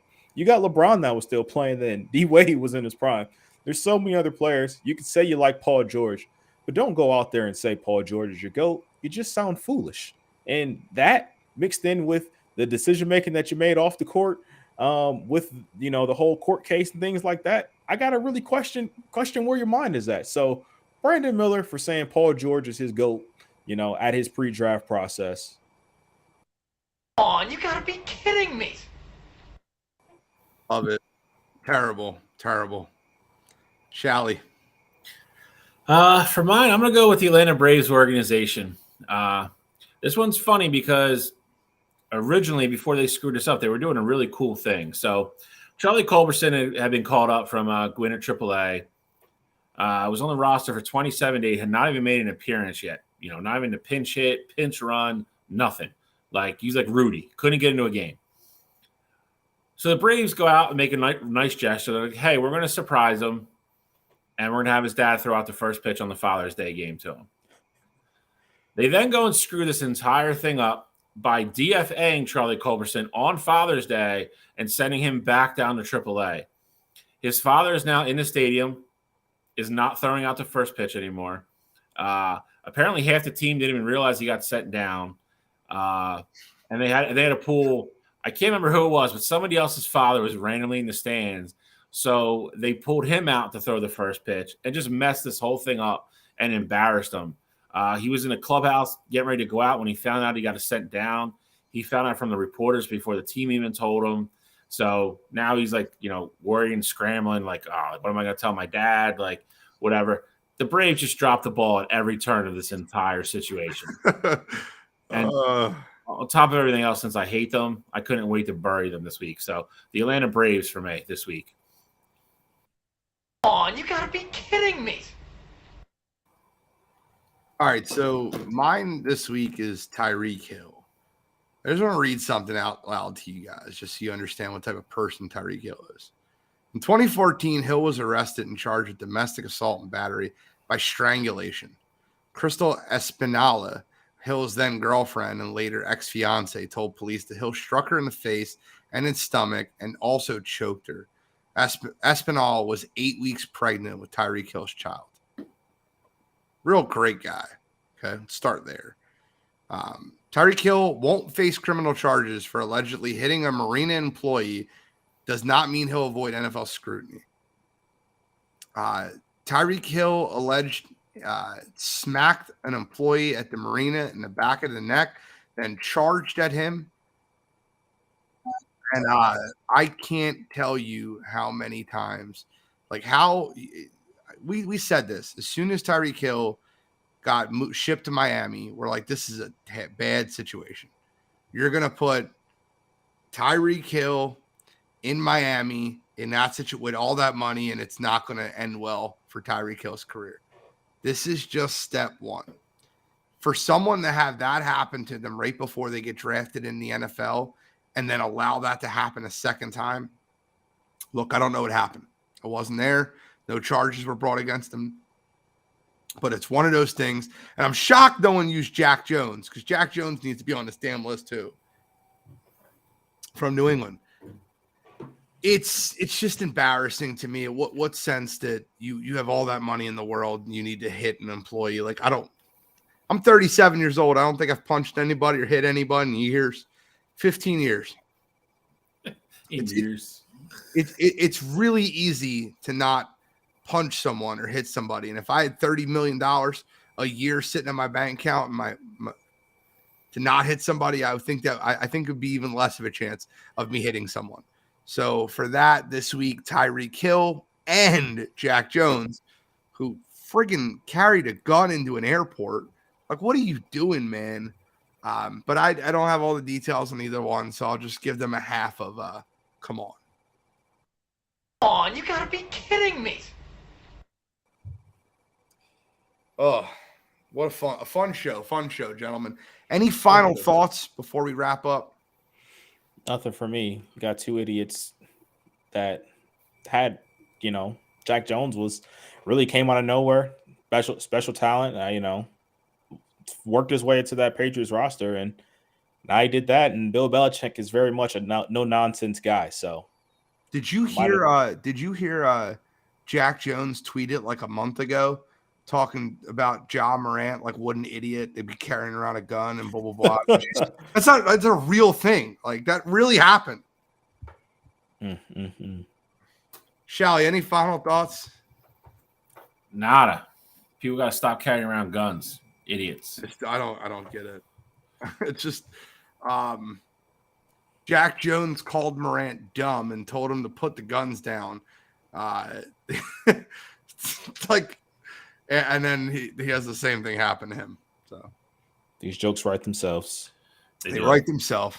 But first show in the new apartment, I got the mama mentality in the background. I don't need to have the background anymore. I have a normal wall. I can stand up. But thank you guys for tuning in to Wire Sports Podcast. Make sure you give us a download on Spotify, Apple Podcast, iHeartRadio, or wherever you listen to your podcast. Thank you to Sports Empire Network, Dylan Beek Sr., and the Wire to Wire family, fan base, and these two gentlemen that I get to do this podcast with every week. So have a phenomenal day. Great show. Take care, y'all.